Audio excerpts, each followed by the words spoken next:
Praise the Lord. Aroma T വിയുടെ മാന്യ പ്രേക്ഷകർക്ക് വേഗം വരുന്ന കർത്താവായ യേശു ക്രിസ്തുവിന്റെ നാമത്തിൽ വന്ദനത്തെയും സ്വാഗതത്തെയും അറിയിക്കുന്നു. വീണ്ടും ഒരുമിച്ച് ഒരു പ്രാവശ്യം കൂടി വാത്സല്യ ശ്രോതാക്കളോടൊപ്പം ആയിരിക്കുന്നതിൽ ഞങ്ങൾക്ക് വളരെ സന്തോഷമുണ്ട്. ജീവിതത്തിലെ വ്യത്യസ്ത അനുഭവങ്ങളും കടന്നുപോയതായ വേദനാജനകമായ അനുഭവങ്ങളും ദൈവീയ ഇടപെടലുകളെക്കുറിച്ചും ഒക്കെയുള്ളതായ സാക്ഷ്യമാണ് അരോമ ടി വിയിലൂടെ പങ്കുവച്ചുകൊണ്ടിരിക്കുന്നത്. ഇന്ന് അരോമ ടി വിയുടെ പ്രേക്ഷകരോടൊപ്പം തൻ്റെ അത്ഭുതകരമായ ഒരു സാക്ഷ്യം പങ്കുവയ്ക്കുന്നതിന് നമ്മോടൊപ്പം ജോയിൻ ചെയ്തിരിക്കുന്നത് കർത്താവിൻ്റെ ദാസൻ ജോബിൻ ജോൺസൺ എന്ന് പറയുന്ന ഒരു ദൈവദാസനാണ്. വളരെ ചെറുപ്പത്തിൽ തന്നെ കർത്താവിനെ കണ്ടുമുട്ടുവാനിടയായി തീർന്നു. കർത്താവുമായിട്ടുള്ള വ്യക്തിപരമായ അനുഭവങ്ങൾ തൻ്റെ ജീവിതത്തിൽ വളരെ ചെറുപ്പത്തിൽ തന്നെ താനെ നേരിടുവാനിടയായി തീർന്നു. നന്നേ ചെറുപ്പത്തിൽ തന്നെ കാൻസർ രോഗത്തിന് വിധേയനായി വളരെ പ്രതികൂലമായ സാഹചര്യത്തിലൂടെ കടന്നുപോയി. ജീവിതത്തിൽ വലിയ വില കൊടുക്കേണ്ടി വന്ന ഒരു ചെറുപ്പക്കാരൻ്റെ ജീവിതാനുഭവം, അത്ഭുത സാക്ഷ്യം, എല്ലാവരും കേട്ടിരിക്കേണ്ട സാക്ഷ്യം, എല്ലാ പ്രിയപ്പെട്ടവരുടെയും ജീവിതത്തിൽ വിശ്വാസത്തിൽ നിങ്ങളെ ഉറപ്പിക്കുന്ന, കർത്താവിൽ ആശ്രയിക്കുവാൻ സഹായിക്കുന്ന ഒരു മിറക്കിൾ ടെസ്റ്റിമണി നിങ്ങൾ കേൾക്കാൻ പോവുകയാണ്. നമുക്കെല്ലാവർക്കും ശ്രദ്ധയോടെ പ്രാർത്ഥനയോടെ ആയിരിക്കാം. സ്കിപ്പ് ചെയ്യാതെ അവസാനം വരെ ഈ സാക്ഷ്യം നിങ്ങൾ കാണുകയും കേൾക്കുകയും നിങ്ങളുടെ പ്രിയപ്പെട്ടവർക്ക് ഷെയർ ചെയ്ത് കൊടുത്തുകൊണ്ട് അവരെ കൂടി കേൾക്കുവാൻ പ്രചോദിപ്പിക്കുകയും ചെയ്തുകൊണ്ട് നമുക്ക് ഈ ശുശ്രൂഷയിൽ പങ്കാളികളായിരിക്കുമ്പോൾ കർത്താവിൻ്റെ ദാസൻ ജോബിൻ ജോൺസനെ തികഞ്ഞ സ്നേഹത്തോടും ആദരവോടും കൂടി അരോമ ടിവിയുടെ പ്രേക്ഷകരോടൊപ്പം സമയം ചെലവഴിക്കുന്നതിന് ഞങ്ങൾ സ്വാഗതം ചെയ്തുകൊള്ളുന്നു. Praise Lord. കർത്താവിൻ്റെ ദാസനെ പ്രൈസ് ലോർഡ്. കർത്താവിൻ്റെ ദാസനെ അരോമ ടിവിയുടെ പ്രേക്ഷകരോടൊപ്പം പരിചയപ്പെടുത്താൻ ഞങ്ങൾക്ക് വളരെ സന്തോഷമുണ്ട്. ഒന്ന് പരിചയപ്പെടുത്താമോ? എവിടെ നിന്നാണ് ജോയിൻ ചെയ്തിരിക്കുന്നത്? കുടുംബാംഗങ്ങളെ ഒരു വാക്കിൽ പരിചയപ്പെടുത്താമോ? Praise Lord. ദേവദാസനെ, എൻ്റെ പേര് ജോബിൻ ജോൺസൺ. ഞാൻ കൊല്ലം ജില്ലയിലെ കുണ്ടറയ്ക്കടുത്ത് കാരുവേലി എന്ന് പറയുന്ന ഒരു ചെറിയ ഗ്രാമത്തിൽ നിന്നാണ് ജോയിൻ ചെയ്തിരിക്കുന്നത്. എൻ്റെ വൈഫിന്റെ പേര് ജൂലി ഹാന. എനിക്ക് 2 ചെറിയ കുഞ്ഞുങ്ങളുണ്ട്. മൂത്തയാൾക്ക് 2 വയസ്സ്, ഇളയാള് കേവലം ദിവസങ്ങൾ മാത്രം പ്രായമുള്ള ഒരു ആൺകുഞ്ഞാണ്. 2 ആൺകുഞ്ഞുങ്ങളാണ്. 2 കുഞ്ഞുങ്ങൾ, ഭാര്യ. ഞങ്ങൾ കുടുംബമായിട്ട് ദൈവം എന്നെ ആക്കി വെച്ചിരിക്കുന്ന എൻ്റെ ജന്മദേശത്ത് തന്നെ കർത്താവിൻ്റെ വേലയോടുള്ള ബന്ധത്തിൽ ആയിരിക്കുന്നു. കർത്താവിൻ്റെ ദാസനെ പരിചയപ്പെടുത്തി വളരെ സന്തോഷമുണ്ട്. ദേവദാസന്റെ ജീവിതാനുഭവവും ദൈവം നടത്തിയതായ അത്ഭുത വഴികളെക്കുറിച്ച് ദൈവനാമ മഹത്വത്തിന് വേണ്ടി അരോമ ടിവിയുടെ പ്രേക്ഷകരോടൊപ്പം കർത്താവിൻ്റെ ദാസനെ തുടർമാനമായി സംസാരിക്കാം. ബാല്യകാലം മുതൽ ഇങ്ങോട്ടുള്ളതായ കാര്യങ്ങൾ സംസാരിക്കാം. മാതാപിതാക്കന്മാർ, സഹോദരങ്ങൾ, കർത്താവിനെ കണ്ടുമുട്ടുവാനിടയായി തീർന്ന സാഹചര്യം, കർത്താവിൻ്റെ വേലയ്ക്കിറങ്ങി തിരിപ്പാനിടയായി തീർന്ന സാഹചര്യം, തുടർമാനമായിട്ട് ദൈവം നടത്തിയ വഴികളെക്കുറിച്ച് സംസാരിക്കാം.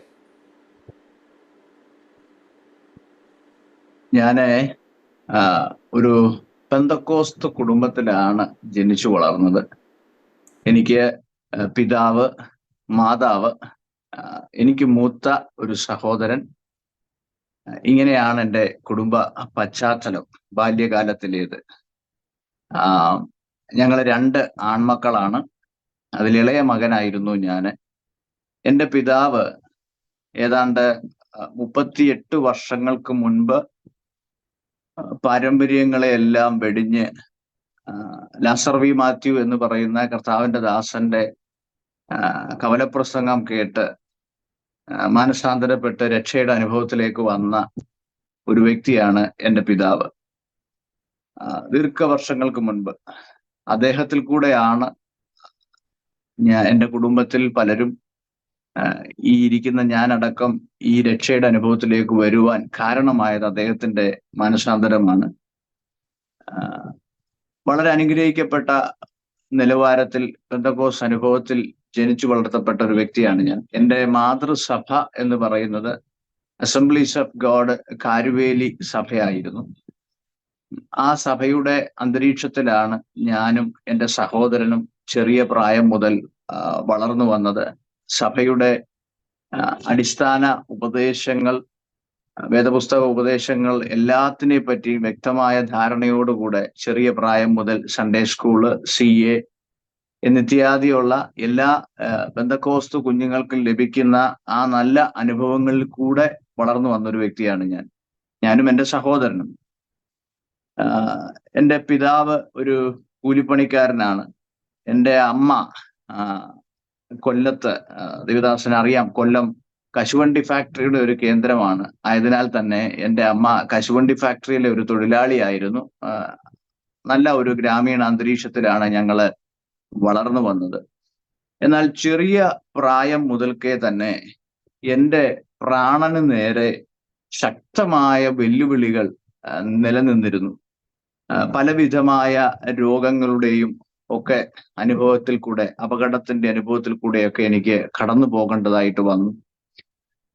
അതില് പ്രഥമ ഘട്ടങ്ങളിലെ പലതും നമുക്ക് ഒഴിവാക്കാം. എങ്കിലും എൻ്റെ 13-ാമത്തെ വയസ്സിൽ, ഏകദേശം 2003 സെപ്റ്റംബർ മാസം 6-ാം തീയതി സ്കൂളിൽ ഓണത്തിന്റെ അവധി സമയത്ത് ഞാൻ എൻ്റെ മാതാപിതാക്കളോട് ഒരുമിച്ച് എൻ്റെ അപ്പൻ്റെ സഹോദരിയും കുടുംബവും പാർക്കുന്ന അങ്കമാലി എന്ന് പറയുന്ന, എറണാകുളം ജില്ലയിലെ അങ്കമാലി എന്ന് പറയുന്ന സ്ഥലത്തേക്ക് പോകുവാൻ ഏകദേശം പ്രഭാത സമയത്ത് ഒരു 4-4:30 സമയത്ത് എൻ്റെ അപ്പനും അമ്മയും ഞാനും എൻ്റെ ഒരു അർദ്ധ സഹോദരിയുമായിട്ട് ഒരു ഓട്ടോറിക്ഷയിൽ യാത്ര ചെയ്യുമ്പോൾ ഞങ്ങൾ സഞ്ചരിച്ച ഓട്ടോയിൽ ഓപ്പോസിറ്റ് വന്ന ഒരു നിയന്ത്രണം വിട്ട് വന്ന ഒരു ജീപ്പ് വന്ന് ശക്തമായിട്ട് ഇടിച്ചു.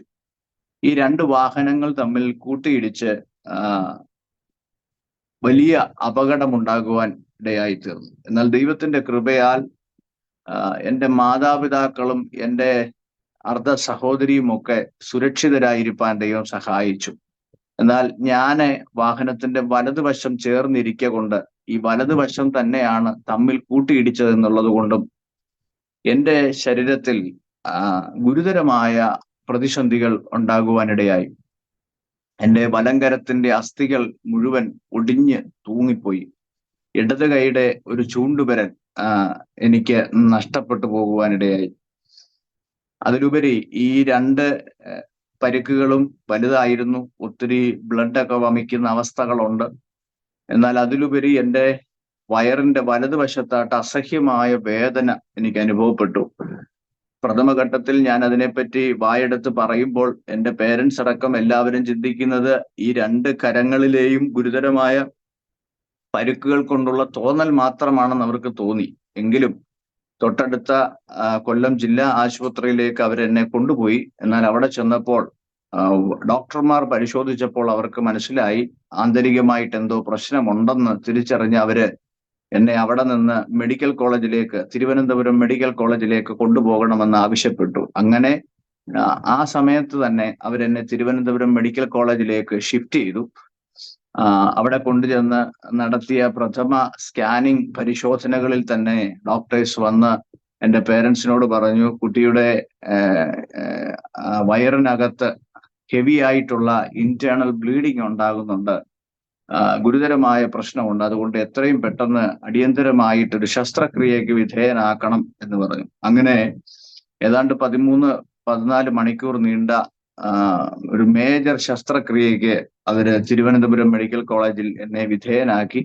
ശസ്ത്രക്രിയകൾക്ക് ശേഷം തിരിച്ച് ഡോക്ടേഴ്സ് വന്ന് എൻ്റെ പേരൻസിനോടും പ്രിയപ്പെട്ടവരോടുമായിട്ട് പറഞ്ഞത്, കുട്ടിയുടെ ലിവർ 3 പീസായിട്ട് സ്പ്ലിറ്റ് ചെയ്ത് പോയ ഒരവസ്ഥയായിരുന്നു.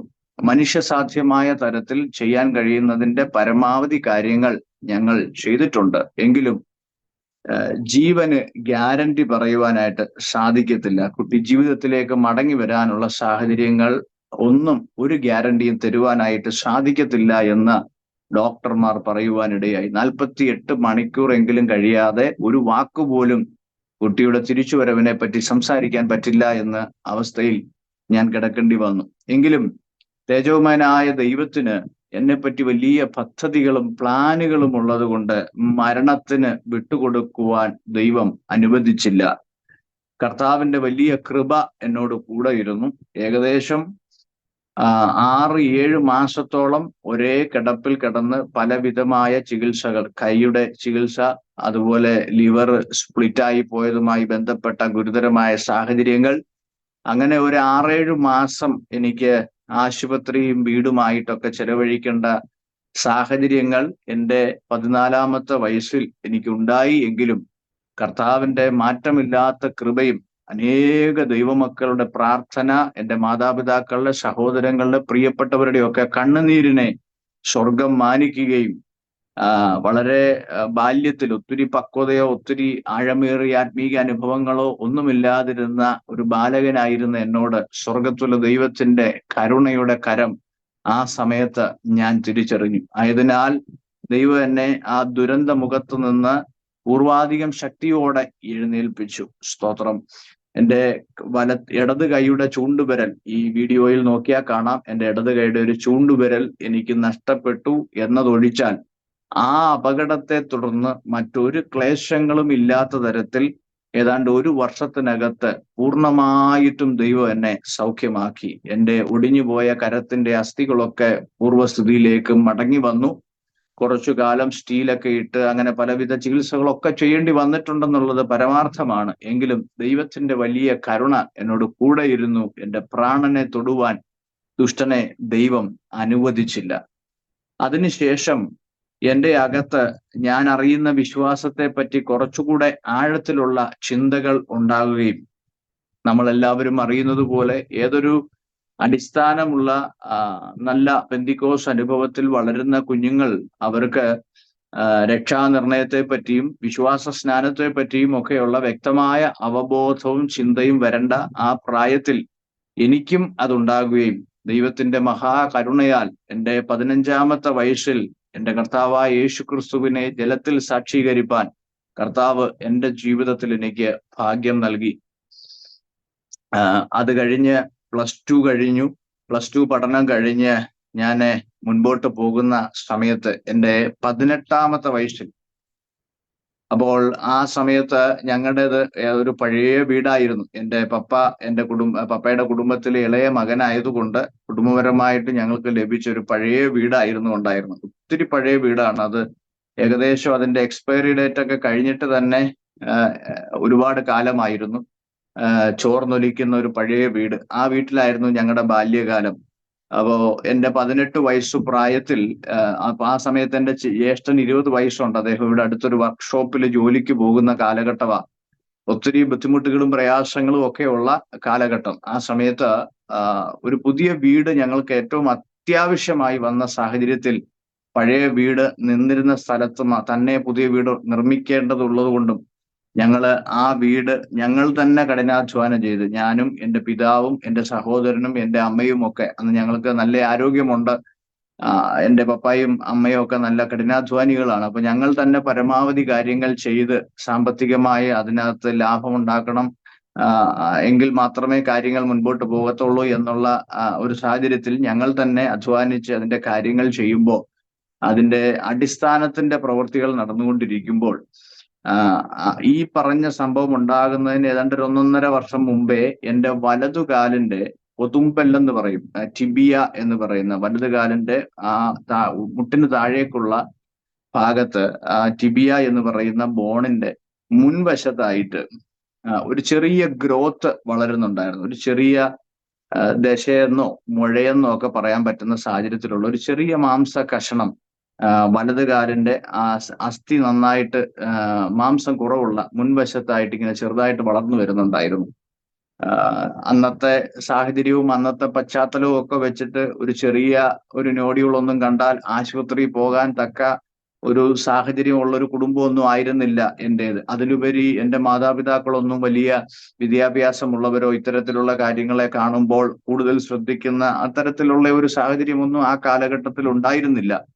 എന്നാൽ വീട് പണിയോടുള്ള ബന്ധത്തിൽ ഞങ്ങൾ സ്വതവേ അധ്വാനിക്കാനൊക്കെ തുടങ്ങിയപ്പോൾ എൻ്റെ വലത് കാല്, അതായത് ഈ മുഴയുള്ള കാല് മറ്റേ കാലിനേക്കാൾ മുൻപേ ടയേർഡ് ആകുന്നതായിട്ട് എനിക്ക് ഫീൽ ചെയ്യാൻ തുടങ്ങി. അല്ലാതെ ഒരു വേദനയൊന്നുമില്ല. അങ്ങനെ ആ ഒരു പ്രയാസം കലശലായിട്ട് ഇങ്ങനെ വർദ്ധിച്ചു വന്നപ്പോൾ ഞാൻ എൻ്റെ മാതാപിതാക്കളോട് പറഞ്ഞു, എൻ്റെ വലത് കാലിൽ ഇങ്ങനെ ഒരു വേദനയുണ്ട്, ഇടയ്ക്കിടയ്ക്ക് എനിക്കൊരു ബുദ്ധിമുട്ടുണ്ടാകുന്നുണ്ടെന്ന് പറഞ്ഞു. ഈ മുഴയോടുള്ള ബന്ധത്തിലാണെന്നാണ് തോന്നുന്നതെന്ന് പറഞ്ഞു. അങ്ങനെ ഞങ്ങളുടെ വീടിന്റെ അടുത്തുള്ള ഒരു ചെറിയ ആശുപത്രിയിൽ പോയിട്ട് ഒരു ദിവസം ഞാനും എൻ്റെ മാതാവും കൂടെ കടന്നുപോയി ഈ മുഴ അവിടെ കൊണ്ടുവന്നൊരു ഡോക്ടറെ, ഒരു സർജനെ കാണിച്ചു. അപ്പൊ അദ്ദേഹം അതൊക്കെ പരിശോധിച്ച് ഒരു എക്സ്റേ എടുക്കാൻ പറഞ്ഞു. എക്സ്റേ എടുത്ത് അതിന്റെ റിപ്പോർട്ടൊക്കെ നോക്കിയിട്ട് അദ്ദേഹം പറഞ്ഞത്, ഒരുപക്ഷെ ഈ മുഴ അതൊരു മാംസകഷ്ണമാണ്, അതിന്റെ വളർച്ച കൊണ്ടായിരിക്കും ഈ കാലയില് അങ്ങനെ ടയേർഡ് ആകുന്നത്. ഏതെങ്കിലും നരമ്പുകളെ ഞെരുക്ക് വല്ലതും ചെയ്യുന്നതായിരിക്കും, അതുകൊണ്ടായിരിക്കാം അങ്ങനെ സംഭവിക്കുന്നത്. എന്നിരുന്നാലും ഈ മുഴ നമുക്കിവിടെ വെച്ചേക്കണ്ട, എത്രയും പെട്ടെന്ന് ഒരു ചെറിയ ശസ്ത്രക്രിയയിലൂടെ നമുക്ക് ഇത് റിമൂവ് ചെയ്യാമെന്ന് അദ്ദേഹം പറയുകയും അദ്ദേഹത്തിന്റെ നിർദ്ദേശപ്രകാരം ഞാൻ ഹോസ്പിറ്റലിൽ അഡ്മിറ്റ് ആയി. ചില ദിവസങ്ങൾ അവിടെ കിടന്നു. ശസ്ത്രക്രിയയിലൂടെ വിജയകരമായിട്ട് ആ മുഴ റിമൂവ് ചെയ്തു.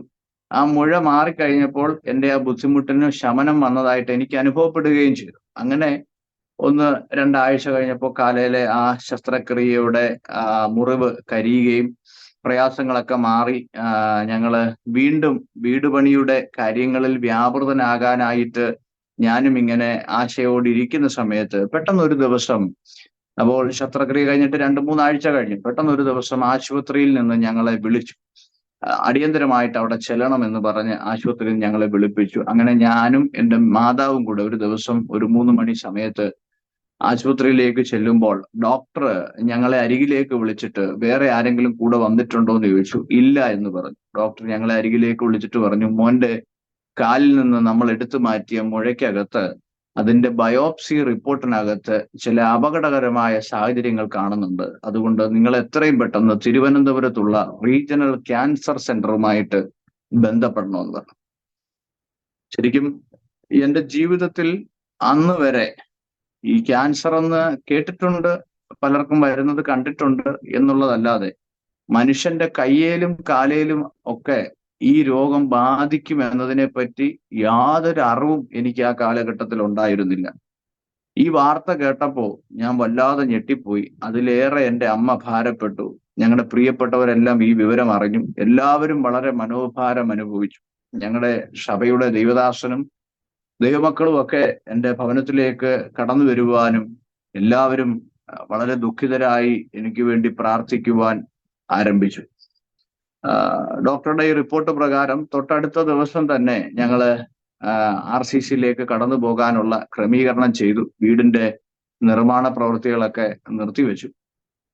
അങ്ങനെ ഞങ്ങള് RCCയിലേക്ക് കടന്നുപോയി. അപ്പോ എൻ്റെ കാലിൽ നിന്നെടുത്ത ആ എക്സ്ട്രാ ഗ്രോത്തിന്റെ ഒരു ഭാഗം അവരൊരു ബോട്ടിലിനകത്താക്കി ടെസ്റ്റിന് വേണ്ടി ഞങ്ങളുടെ കയ്യിൽ തന്നിരുന്നു. അപ്പൊ അത് ഞങ്ങൾ തുടർമാനമായിട്ട് ഉള്ള ദിവസങ്ങളിൽ RCCയിൽ കടന്നുപോയി അവിടുത്തെ പത്തോളജി ലാബിൽ അത് പരിശോധനയ്ക്ക് വേണ്ടി കൊടുത്തു. മടങ്ങി വന്ന് ഒരുപാട് ദിവസങ്ങൾ പ്രാർത്ഥനയോടും കണ്ണുനീരോടും കൂടെയൊക്കെ സമയങ്ങൾ ചെലവഴിച്ചു. ശുഭകരമായൊരു വാർത്ത ലഭിക്കണമെന്ന വാഞ്ഛയോടും താല്പര്യത്തോടും കൂടെ ഞങ്ങൾ RCCയിലേക്ക് കടന്നുപോയി. എന്നാൽ നിരാശപ്പെടുത്തുന്ന അനുഭവമാണ് അവിടെ നിന്നുണ്ടായത്. എൻ്റെ വലത് കാലിൽ സോഫ്റ്റ് ടിഷ്യൂ സാർക്കോമ എന്ന് പറയുന്ന മനുഷ്യ ശരീരത്തിന്റെ ഏത് അവയവങ്ങളെയും വളരെ വേഗത്തിൽ തകർക്കാൻ കഴിയുന്ന ഏറ്റവും ഗുരുതരമായ ഒരു ക്യാൻസർ രോഗമാണ് എനിക്ക് വന്നിരിക്കുന്നത് എന്ന് വൈദ്യശാസ്ത്രത്തിന്റെ റിപ്പോർട്ട് വരുവാനിടയായി. ഇത് എൻ്റെ കുടുംബത്തിന് ഏൽപ്പിച്ച ആഘാതം, എൻ്റെ ഹൃദയത്തിന് ഏൽപ്പിച്ച ആഘാതം ചെറുതല്ല. 18 വയസ്സിൽ നല്ല പ്രായത്തിൽ നല്ലതുപോലെ ചുറുചുറുക്കോടെ ആവേശത്തോടെ ഒത്തിരി സ്വപ്നങ്ങളുടെയൊക്കെ പുറകിൽ ഓടണമെന്ന് താല്പര്യപ്പെട്ടു നിൽക്കുന്ന ഒരു കാലഘട്ടത്തിൽ അന്നത്തെ ഒരു രീതി അനുസരിച്ച് പ്രായമാകുമ്പോഴാണ് വലിയ രോഗങ്ങളൊക്കെ വരുന്നത് എന്ന എൻ്റെ മനോഭാവമൊക്കെ നല്ലപോലെ ഉറച്ചിരിക്കുന്ന ആ കാലഘട്ടത്തിൽ ഇത്തരത്തിലൊരു പ്രതിസന്ധി ഞാൻ എന്ന 18-കാരനെ വല്ലാതെ ഉലച്ചു. അതിലുപരി ഇതെന്റെ കുടുംബത്തെ വല്ലാതെ ബാധിച്ചു. നമുക്കെല്ലാവർക്കും അറിയാം, ക്യാൻസർ എന്ന് പറയുന്നത് ആ രോഗം ബാധിക്കുന്ന വ്യക്തിയെ ശാരീരികമായിട്ടും അത് ബാധിച്ച വ്യക്തിയുടെ കുടുംബത്തെ സാമ്പത്തികമായിട്ടും തകർത്തെറിയാൻ കരുത്തുള്ള ഒരു രോഗമാണ് ഈ ക്യാൻസർ എന്ന് പറയുന്നത്. നമുക്കെല്ലാവർക്കും അതിനെപ്പറ്റി അറിവുള്ളവരാണ്. അത്തരത്തിൽ എൻ്റെ കുടുംബ സാഹചര്യങ്ങൾ അല്ലെങ്കിൽ സാമ്പത്തികമായിട്ട് ഞങ്ങൾ ഒത്തിരി ഉന്നമനത്തിലുള്ളൊരു കുടുംബമൊന്നും ആയിരുന്നില്ല. ഞാൻ എൻ്റെ പശ്ചാത്തലത്തെ പറ്റി പറഞ്ഞിരുന്നുവല്ലോ. അതുകൊണ്ട് തന്നെ ഈ ദുരന്തം ഞങ്ങളുടെ കുടുംബത്തിൽ ഏൽപ്പിച്ച ആഘാതം വളരെ വലുതായിരുന്നു. കാലയില് രോഗം കൺഫേം ചെയ്ത മാത്രയിൽ തന്നെ ഡോക്ടർമാർ വീണ്ടും കാല് ഒരിക്കൽ കൂടെ ശസ്ത്രക്രിയ ചെയ്യണം എന്ന് ആവശ്യപ്പെട്ടു. അങ്ങനെ RCCയിൽ അഡ്മിറ്റായി. 8, 9 കാലഘട്ടത്തിലാണ് ഈ സംഗതി ഉണ്ടാകുന്നത്. ഞാൻ അവിടെ അഡ്മിറ്റായി, കാലയിൽ ശസ്ത്രക്രിയ കഴിഞ്ഞു. അതിന്റെയും റിപ്പോർട്ടുകൾ പുറത്തു വരുമ്പോൾ കാര്യങ്ങൾ അവർ ഏകദേശം കൺഫേം ചെയ്തു. ഈ പറഞ്ഞ അസുഖം തന്നെയാണെന്നുള്ളത് അവർ ഉറപ്പിച്ച് മനസ്സിലാക്കിയതിന് ശേഷം തുടർമാനമായിട്ട് മറ്റ് ചികിത്സകൾക്കായിട്ട് ഞങ്ങളെ അവര് ആഹ്വാനം ചെയ്തു. അങ്ങനെ എൻ്റെ വലത് കാലിൽ 28 പ്രാവശ്യം റേഡിയേഷൻ ചികിത്സ ചെയ്തു. അതിനുശേഷം 6 പ്രാവശ്യം എൻ്റെ ബോഡിയിൽ കീമോതെറാപ്പി ചെയ്യാനിടയായി. 28 റേഡിയേഷൻ, 6 കീമോ എന്ന് പറയാൻ 2 സെക്കൻഡ് മതി. എന്നാൽ അത് ചെയ്യാൻ 1 വർഷത്തിലധികം സമയമെടുത്തു. സർജറിയും റേഡിയേഷനും കീമോയും ഒക്കെ ആയിട്ട് RCC എന്ന് പറയുന്ന റീജിയണൽ ക്യാൻസർ സെന്റർ എന്ന തിരുവനന്തപുരത്തുള്ള ആ സ്ഥാപനം ഏത് മനുഷ്യനെയും ഭയപ്പെടുത്തുന്ന, ഏത് ഹൃദയത്തിൽ അലിവില്ലാത്ത മനുഷ്യരെയും മെഴുകുപോലെ ഉരുക്കുവാൻ കഴിയുന്ന ഒരു സ്ഥാപനമാണ്. അതിന്റെ പശ്ചാത്തലവും അവിടുത്തെ സാഹചര്യങ്ങളും ചെന്ന് കാണുമ്പോൾ ഹൃദയമുള്ള ഒരു മനുഷ്യർക്കും അത് അലിയാതിരിക്കത്തില്ല. അതുപോലുള്ള ഒരു സാഹചര്യമാണ് RCCയിൽ. എൻ്റെ 18 വയസ്സിൽ ഇത്തരത്തിലൊരു ആശുപത്രിയുടെ പശ്ചാത്തലത്തിലേക്ക് എൻ്റെ ജീവിതം എടുത്തെറിയപ്പെട്ടപ്പോൾ എൻ്റെ മനസ്സ് തന്നെ എന്നോട് പറയാൻ തുടങ്ങി, എല്ലാം ഫിനിഷായി.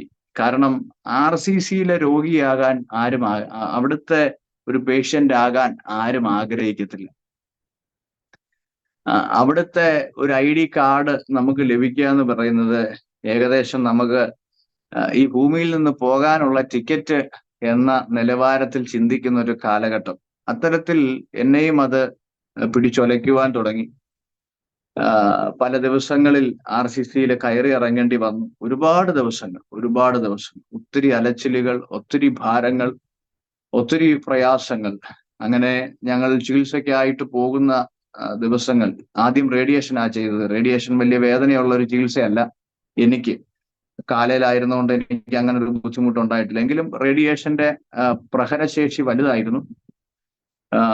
അത് കഴിഞ്ഞ് കീമോ ചെയ്യാൻ ആരംഭിച്ചപ്പോൾ തലമുടിയൊക്കെ കൊഴിയാൻ തുടങ്ങി.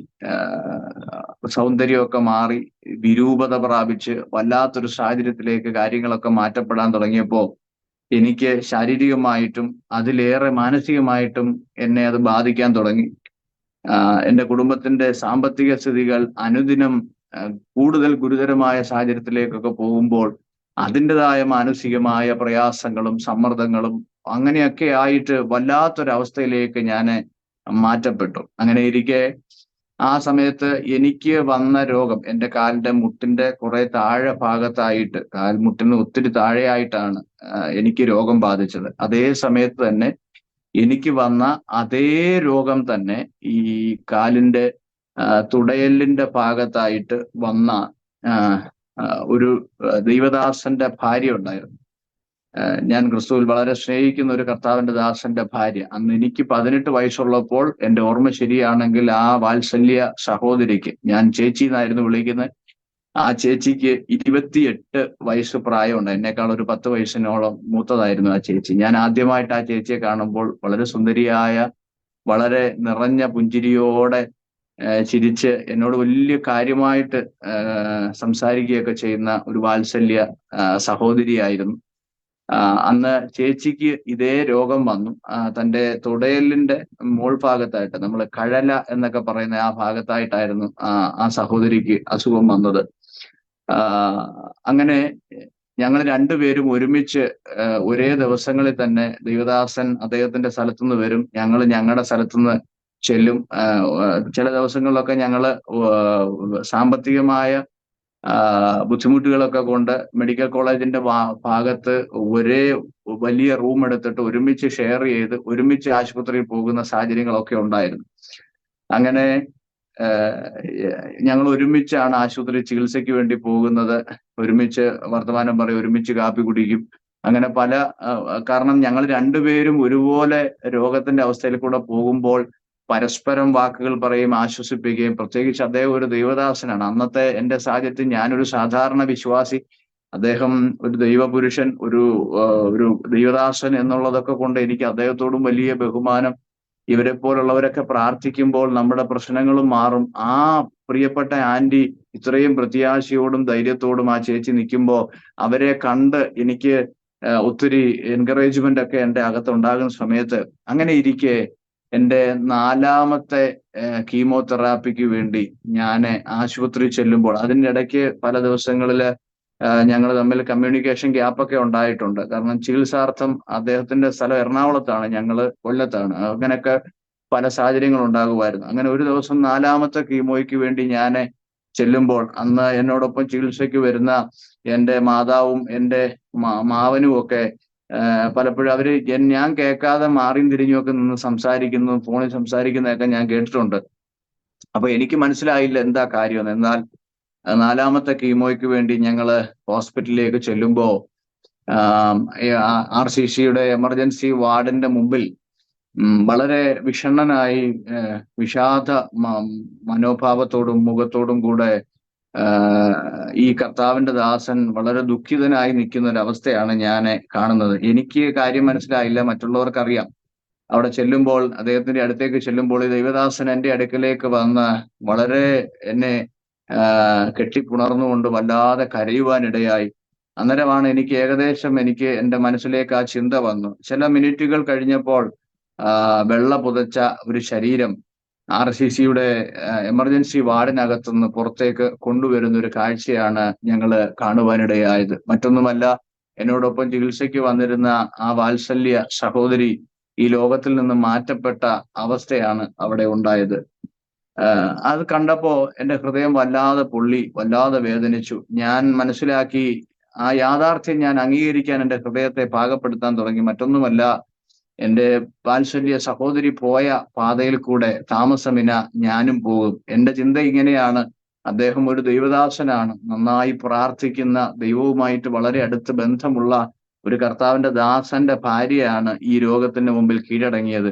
അങ്ങനെയെങ്കിൽ ഒരു സാധാരണ വിശ്വാസി മാത്രമായ എനിക്ക് എങ്ങനെയാണ് സൗഖ്യം ഉണ്ടാകുന്നതെന്നുള്ള ഒരു ചിന്തയൊക്കെയാണ് എൻ്റെ അപക്വമായ ആ മനസ്സിൽ അന്ന് വന്ന് പതിച്ചത്. അതുകൊണ്ട് ഞാൻ ഉറപ്പിച്ചു, താമസമിന ഞാനും ഇതുവഴി ഇങ്ങനെ വരും.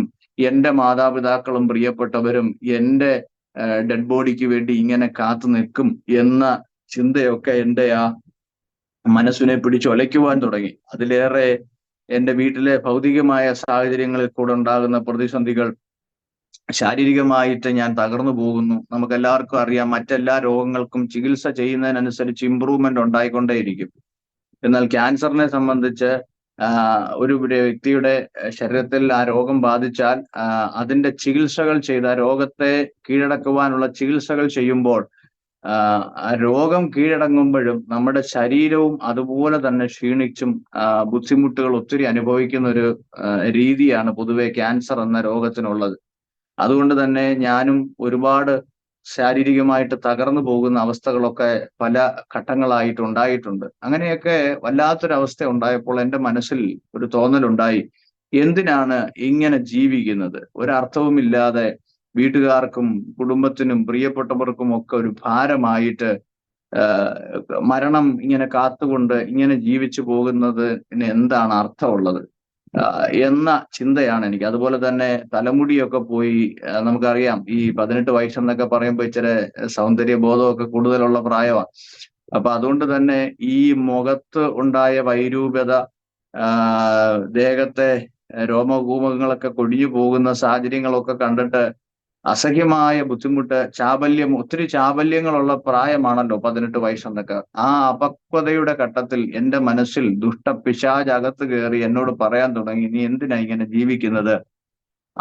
എല്ലാവർക്കും ഭാരമായിട്ട് ഇങ്ങനെ പോകാതെ എത്രയും പെട്ടെന്ന് നീ ആത്മഹത്യ ചെയ്യുക എന്ന ഒരു ഉൾചിന്ത പിശാച് എൻ്റെ അകത്ത് കൊണ്ടിടാൻ തുടങ്ങി. ഇതിനോട് കീഴ്പ്പെടുവാൻ ഞാൻ പലവിധമായ മാർഗങ്ങൾ, ഏത് തരത്തിൽ അത് ചെയ്യണം എന്ന ഇതിനെപ്പറ്റി ഞാനിങ്ങനെ ചിന്തിച്ചു തുടങ്ങുന്ന ഘട്ടത്തിൽ ഒരു ദിവസം ഞങ്ങളുടെ ദൈവസഭയിൽ ഒരു ഉപവാസ പ്രാർത്ഥന നടക്കുമ്പോൾ അന്ന് അവിടെ ശുശ്രൂഷയ്ക്ക് വന്ന ഒരു കർത്താവിന്റെ ദാസൻ, എനിക്ക് അദ്ദേഹത്തെ വ്യക്തിപരമായിട്ട് ഇപ്പോഴും അറിയത്തില്ല, വർഷങ്ങൾക്ക് മുമ്പാണ്. എൻ്റെ ഒരു രീതി എന്ന് പറയുന്നത്, ഞാൻ എപ്പോഴും ഈ ബാക്ക് സൈഡിലൊക്കെ അല്ലെങ്കിൽ ഏതെങ്കിലും ഒരു കോർണർ നോക്കിയൊക്കെ പോയിരിക്കും. കാരണം ഒരു മങ്കി ക്യാപ്പൊക്കെ വെച്ച് സമപ്രായക്കാരുടെ മുമ്പിൽ വെളിപ്പെടാതെ ഒരു സൈഡ് മാറിയിരുന്ന് ആശീർവാദം പറയുന്ന മാത്രമേ തന്നെ തിരിച്ച് വീട്ടിലേക്ക് ഓടുന്ന, ആരുടെയും മുമ്പിൽ വെളിപ്പെടാൻ ആഗ്രഹിക്കാത്ത ഒരു ഒരു തരത്തിലാണ് എനിക്ക് ഈ ക്യാൻസറിന്റെ ചികിത്സയോടുള്ള ബന്ധത്തിൽ ഉള്ള കാലഘട്ടം എൻ്റെ ഓർമ്മയിൽ. അപ്പൊ അങ്ങനെ പ്രാർത്ഥനയ്ക്കൊക്കെ പോയിട്ട് തിരിച്ചു വരാനും പെട്ടെന്ന് വരാൻ വേണ്ടിയിട്ടൊക്കെ ഞാൻ ഇങ്ങനെ ഒരു സൈഡ് മാറിയൊക്കെ ഇരിക്കുന്ന ഒരു അവസ്ഥയാണ്. അങ്ങനെ ഏറ്റവും പുറകിലൊക്കെ പോയിരിക്കും. അങ്ങനെ ഒരു ദിവസം ഞാൻ ഒരു പ്രാർത്ഥനയ്ക്ക് പോയിരുന്നു. അന്ന് അവിടെ വന്ന കർത്താവിന്റെ ദാസനിൽ കൂടെ ദൈവത്തിന്റെ പരിശുദ്ധാത്മാവ് എന്നോട് ശക്തമായിട്ട് ഇടപെട്ടു. എന്റെ മനസ്സിലുള്ള ചിന്തകൾ എന്തൊക്കെയാണോ, എന്റെ തലയിൽ കൈവച്ചില്ല, എന്റെ പേര് പറഞ്ഞില്ല, ഒന്നും ചെയ്തില്ല. പക്ഷെ അന്ന് ശുശ്രൂഷിച്ച ദൈവദാസന്റെ നാവിൽ കൂടെ കേട്ട വാക്കുകളെല്ലാം എന്നോട് മാത്രമുള്ളതാണെന്ന് എനിക്ക് വ്യക്തമായിട്ട് മനസ്സിലായി. നീ ആത്മഹത്യയെ പറ്റി ചിന്തിക്കുന്നു, നിന്റെ ജീവിതം തകർന്നെന്ന് നീ തീരുമാനിക്കുന്നു, അങ്ങനെ നീ കാണുന്നു, നിനക്ക് മുമ്പേ പോയവരുടെ അനുഭവങ്ങൾ കണ്ട് നീയും അങ്ങനെ തന്നെ എന്ന് നീ ചിന്തിക്കുന്നുവോ? ഇങ്ങനെയൊന്നുമല്ല, നിന്റെ ചരിത്രം മാറ്റി എഴുതാൻ ദൈവം വിശ്വസ്തനാണെന്നൊക്കെ ഉള്ള നിലവാരത്തിലുള്ള വാക്കുകൾ എൻ്റെ ചങ്കിനകത്തേക്ക് വന്ന് ഇടിച്ചു കയറാൻ തുടങ്ങിയപ്പോൾ എനിക്ക് മനസ്സിലായി, ഇത് ദൈവത്തിന്റെ ഇടപെടലാണ്. കാരണം എന്നെപ്പറ്റി ഒന്നും അറിയാത്തൊരു ദൈവദാസനാണ് അവിടെ പ്രസംഗിക്കുന്നത്. അദ്ദേഹത്തെ എനിക്കും അറിയത്തില്ല.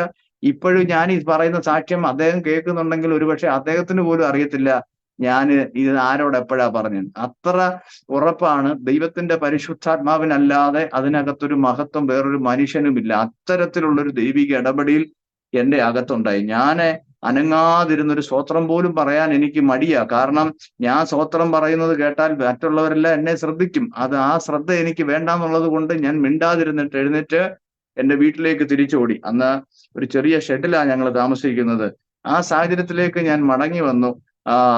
എൻ്റെ അകത്ത് ആത്മഹത്യ അല്ലെങ്കിൽ ആത്മഹത്യ ചെയ്യണം, വിഷം കടിക്കണം, തൂങ്ങിച്ചാവണം, തേക്കേൽ തൂങ്ങണം, ഇങ്ങനെ പല ചിന്തകളും കൊണ്ട് നടക്കുന്ന എൻ്റെ അകത്ത് പെട്ടെന്നൊരു മാറ്റം എനിക്ക് തന്നെ മനസ്സിലാക്കുവാനായിട്ട് സാധിച്ചു. ആ ഒരു മാറ്റം അല്ലെങ്കിൽ ആ ഒരു എൻ്റെ അകത്തളത്തിൽ ചിന്താഗതിയിൽ ഉണ്ടാക്കുന്ന ഒരു മാറ്റം എന്നെ ഇമ്പാക്ട് ചെയ്യാൻ തുടങ്ങി.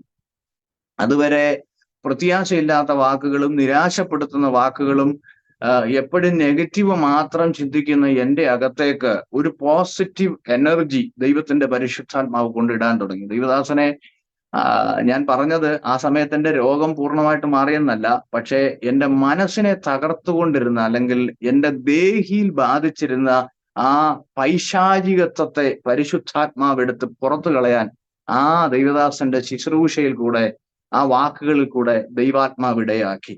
സ്തോത്രം. ആ ദിവസങ്ങളിൽ എൻ്റെ ചിന്താഗതികളും എൻ്റെ സാഹചര്യങ്ങളും മാറാൻ തുടങ്ങി. പലരുടെ പ്രേരണയാലും ഞാൻ ആ സമയത്ത് വേദപുസ്തകം ആത്മാർത്ഥതയോടും താല്പര്യത്തോടും കൂടെ വായിക്കാൻ തുടങ്ങി. അതിനു മുമ്പ് ഞാൻ വായിച്ചിട്ടുണ്ട് ബൈബിള് പലതവണ പഠനാർത്ഥം അല്ലെങ്കിൽ നിർബന്ധത്താലൊക്കെ. പക്ഷെ ആ സമയങ്ങളിൽ വളരെ താല്പര്യത്തോടെ സ്വന്തം ഇച്ഛയോടെ ഞാനിതെടുത്തു വെച്ച് വായിക്കാനും അതിനകത്ത് പല കാര്യങ്ങൾ അന്വേഷിക്കാനും തുടങ്ങി. അങ്ങനെ എൻ്റെ സാഹചര്യങ്ങൾക്ക് വ്യത്യാസമുണ്ടായി. ദൈവനാമ മഹത്വത്തിനെന്നോണം പറയട്ടെ, 4 കീമോ കഴിഞ്ഞ് 5ാമത്തെ കീമോയ്ക്കൊക്കെ പോകുമ്പോൾ എൻ്റെ അകത്തുനിന്ന് ആ നിരാശ മാറി, രോഗം മാറിയില്ല. സ്തോത്രം. കർത്താവ് ആ നിരാശയൊക്കെ എടുത്ത് മാറ്റി. 6 കീമോ കഴിഞ്ഞിട്ടുള്ള അത് കഴിഞ്ഞ് ഡോക്ടർ പറഞ്ഞു ഇനി നമുക്ക് ചില പരിശോധനകൾ ആവശ്യമാണെന്ന് പറഞ്ഞു. ആ സമയത്തൊക്കെ എൻ്റെ അകത്ത് വലിയ പ്രത്യാശയായി.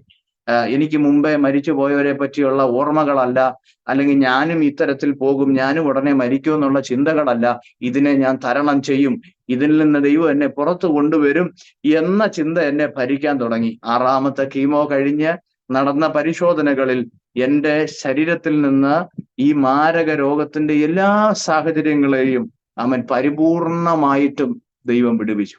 സ്തോത്രം. കർത്താവിന്റെ വലിയ കൃപ. ആ സമയത്ത് എൻ്റെ അകത്ത് ഒരു ചിന്തയുണ്ടായി. ദൈവാത്മാവ് എന്നോട് സംസാരിക്കാൻ തുടങ്ങി, മോനെ, നീ എൻ്റെ നാമത്തിനു വേണ്ടി പ്രയോജനപ്പെടേണ്ടവനാ.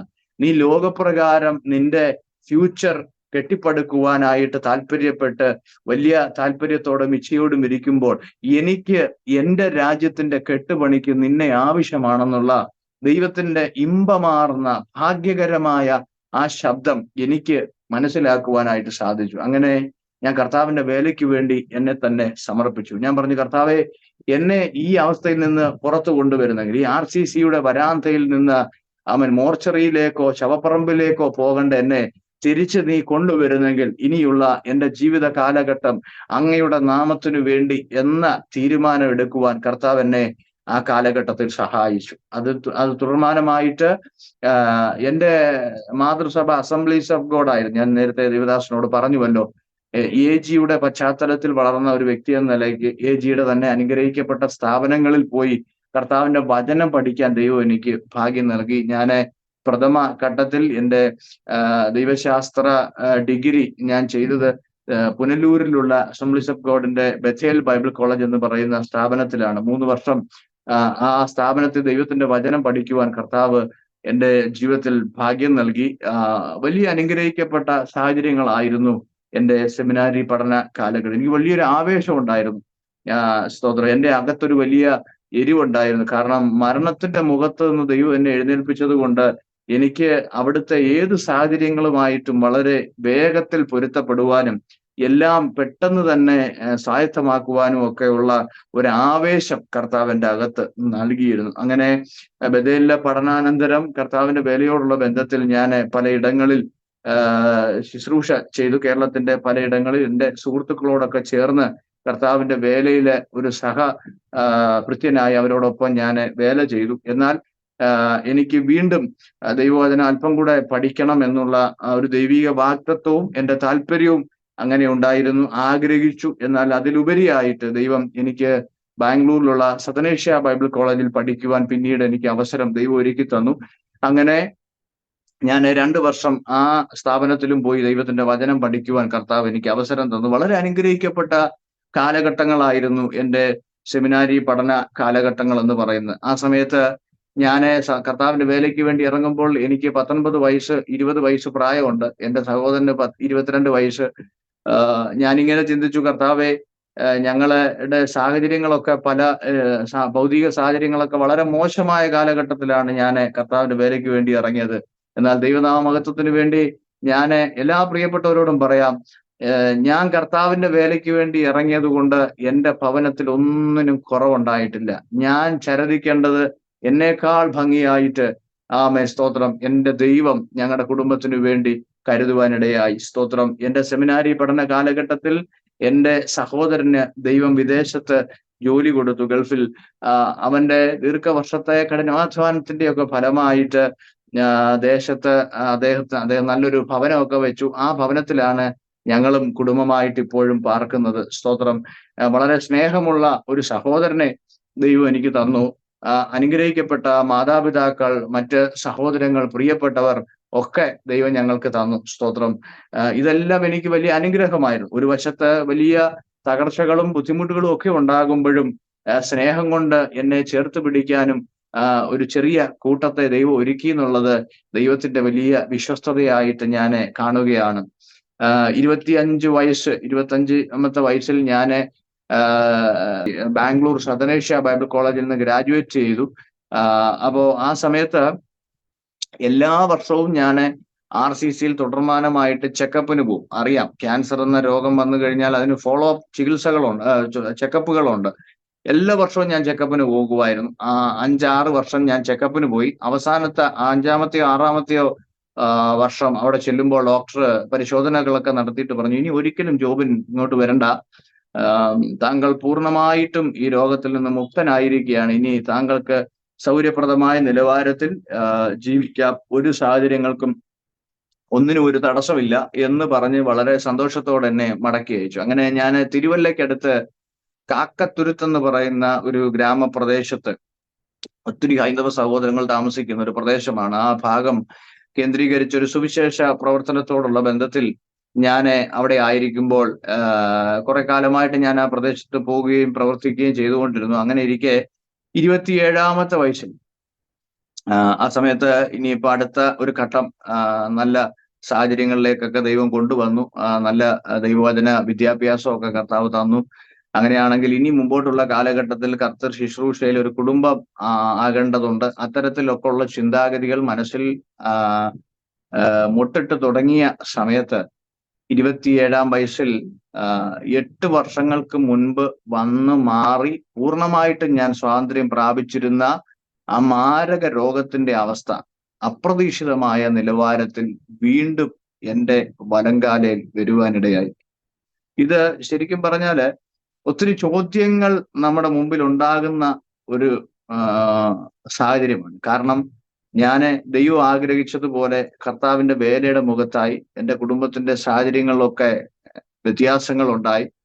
ഇനി ഒരു തിരിച്ചുപോക്ക് അല്ലെങ്കിൽ ഇനി ഒരു തകർച്ചയുടെ അനുഭവത്തിലേക്ക് പോകും എന്ന് ഞാനോ എൻ്റെ കുടുംബമോ എന്നെ അറിയാവുന്നവർക്കോ ചിന്തയിൽ പോലും ഇല്ലാതിരിക്കുന്ന കാലഘട്ടത്തിലാണ് 27-ാം വയസ്സിൽ 8-9 വർഷം മുൻപ് വന്നു മാറിപ്പോയ അതേ രോഗത്തിന്റെ സാഹചര്യം അതേ കാലിൽ അതേ സ്ഥാനത്ത് തന്നെ വീണ്ടും ഒരു ഗ്രോത്ത്, ഒരു മുഴ, ഒരു എക്സ്ട്രാ ഗ്രോത്ത് അവിടെ ഉണ്ടായപ്പോൾ അത് വല്ലാത്തൊരു ആശങ്ക എൻ്റെ അകത്തുണ്ടാക്കി. ആശുപത്രിയിൽ കൊണ്ടുപോയി പരിശോധനകൾ നടത്തിയപ്പോൾ ഡോക്ടർ പറഞ്ഞു വീണ്ടും രോഗം വന്നിരിക്കുകയാണെന്ന് പറഞ്ഞു. വല്ലാത്ത പ്രയാസമുണ്ടായി. എങ്കിലും ഞാൻ പഴയതുപോലെ അപക്വമായ ഒരു മനോഭാവത്തിൽ ജീവിക്കുന്ന അവസ്ഥയല്ല. ദൈവവചനം പഠിച്ചു. അതിലുപരി 7-8 വർഷം കർത്താവിന്റെ വേലയോടുള്ള ബന്ധത്തിൽ ഇങ്ങനെ പലയിടങ്ങളിൽ പോവുകയും ഒത്തിരി പേരുടെ സാക്ഷ്യങ്ങളും അനുഭവങ്ങളും ഒക്കെ ആയിട്ട് ആത്മീയമായ കുറെ കൂടെ ഒക്കെ ഒരു എന്താ പറയുന്നത് കുറച്ചുകൂടി ഒരു അഭിവൃദ്ധി പ്രാപിച്ചിരിക്കുന്ന പ്രായത്തിൽ ഈ പ്രതിസന്ധിയെ നേരിടാൻ എൻ്റെ മനസ്സ് പര്യാപ്തമായി. അങ്ങനെ പരിശോധനകളിൽ രോഗം കൺഫേം ചെയ്തിട്ട് ഡോക്ടർമാര് ശസ്ത്രക്രിയ ഉടനെ നടത്തണമെന്ന് പറഞ്ഞു. അങ്ങനെ ഞാൻ 2017 RCCയിൽ അഡ്മിറ്റായി. കാല് ശസ്ത്രക്രിയക്ക് വിധേയമാക്കി. ശസ്ത്രക്രിയ കഴിഞ്ഞ് ഏകദേശം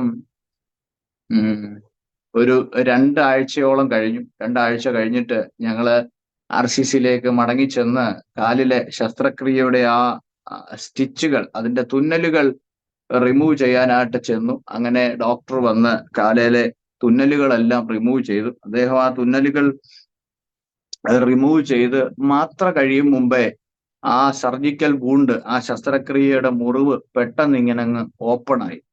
അതായത് ആ തുന്നലിന്റെ പിടുത്തം വിട്ടു കഴിഞ്ഞപ്പോൾ യോജിച്ചു എന്ന് കരുതിയ ആ ശസ്ത്രക്രിയയുടെ മുറിവ് പെട്ടെന്ന് ഇങ്ങനെ ഒരു സൈഡ് കൊണ്ട് അങ്ങ് ഓപ്പണായി. ഇത് കണ്ടപ്പോൾ എനിക്ക് വല്ലാത്തൊരു നിരാശയും ഭയവും തോന്നി. ഞാൻ ഡോക്ടറോട് ചോദിച്ചു എന്താണിത്. അദ്ദേഹം കുറച്ചു നേരം ഇങ്ങനെ നോക്കി നിന്ന് മറ്റ് ഡോക്ടർമാരുമായിട്ടൊക്കെ ചില ചർച്ചകൾ നടത്തിയിട്ട് എന്നോട് പറഞ്ഞു, വർഷങ്ങൾക്ക് മുൻപ് ഈ കാലിൽ രോഗം വന്നപ്പോൾ ആ സമയത്ത് നമ്മൾ റേഡിയേഷൻ ചെയ്ത ഭാഗമാണ് ഇപ്പോഴും ശസ്ത്രക്രിയക്ക് വിധേയമാക്കിയിരിക്കുന്നത്. അതുകൊണ്ട് തന്നെ റേഡിയേഷൻ ചെയ്യുന്ന ഭാഗത്ത് രക്തത്തിന്റെ ഓട്ടം, ബ്ലഡ് സർക്കുലേഷൻ വളരെ കുറവായിരിക്കും.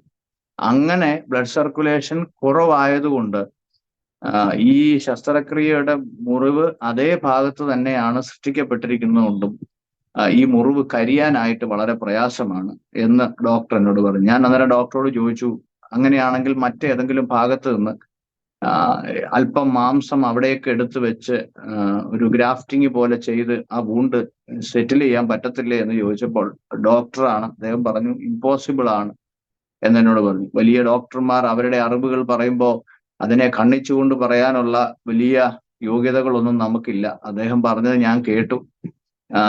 ഞാൻ ചോദിച്ചു ഇനി എങ്ങനെ ഈ വൂണ്ട് നമുക്ക് പരിഹരിക്കാൻ പറ്റും. അങ്ങനെ അദ്ദേഹം ചില ഓയിൻമെന്റുകളും ചില ഇന്റേണൽ മെഡിസിൻസും ഒക്കെ എനിക്ക് തന്നു. അവര് തന്ന മരുന്നുകളും അതിൻ്റെ പല കാര്യങ്ങളും ഒക്കെ ആയിട്ട് അനേക ദിവസങ്ങൾ മുൻപോട്ട് പോയി. ഞങ്ങള് RCCയിൽ കയറി ഇറങ്ങി ഈ കാലയിലെ വൂണ്ട് ശരിയാക്കാൻ വേണ്ടി പോയി. വൂണ്ടെന്ന് പറയുമ്പോൾ ഒരു വൈറ്റിഷ് കളറിന്റെ ഒരു സംഗതി പുറത്ത് കാണുമ്പോൾ ഞാൻ ഡോക്ടറോട് ചോദിച്ചു. ആ സമയത്ത് ഡോക്ടർ പറഞ്ഞു ആ കാണുന്നത് മറ്റൊന്നും അല്ല, കാലയിലെ അസ്ഥിയാണ്. കാരണം നമുക്ക് എല്ലാവർക്കും അറിയാം നമ്മുടെ കാലിന്റെ മുൻവശത്ത് അസ്ഥിയുടെ ആ ഭാഗത്ത് മാംസം വളരെ കുറവാണ്. എവിടെങ്കിലും കാല് തട്ടിയാൽ തന്നെ നമുക്ക് നന്നായിട്ട് വേദനിക്കും. അപ്പൊ അങ്ങനെയുള്ള ഒരു സാഹചര്യത്തിൽ ആ കാലിന്റെ അസ്ഥി വിസിബിൾ ആയിട്ട്, ബോൺ വിസിബിൾ ആയിട്ടിരിക്കുന്ന ഒരു ഘട്ടത്തിൽ കൂടെയാണ് ഞാൻ ജീവിച്ചു പോകുന്നത്. അങ്ങനെ ഒരു 2-3 മാസം തള്ളി നീക്കി. പക്ഷെ വൂണ്ട് പൂർണ്ണമായിട്ടും പൊറുക്കപ്പെട്ടില്ല.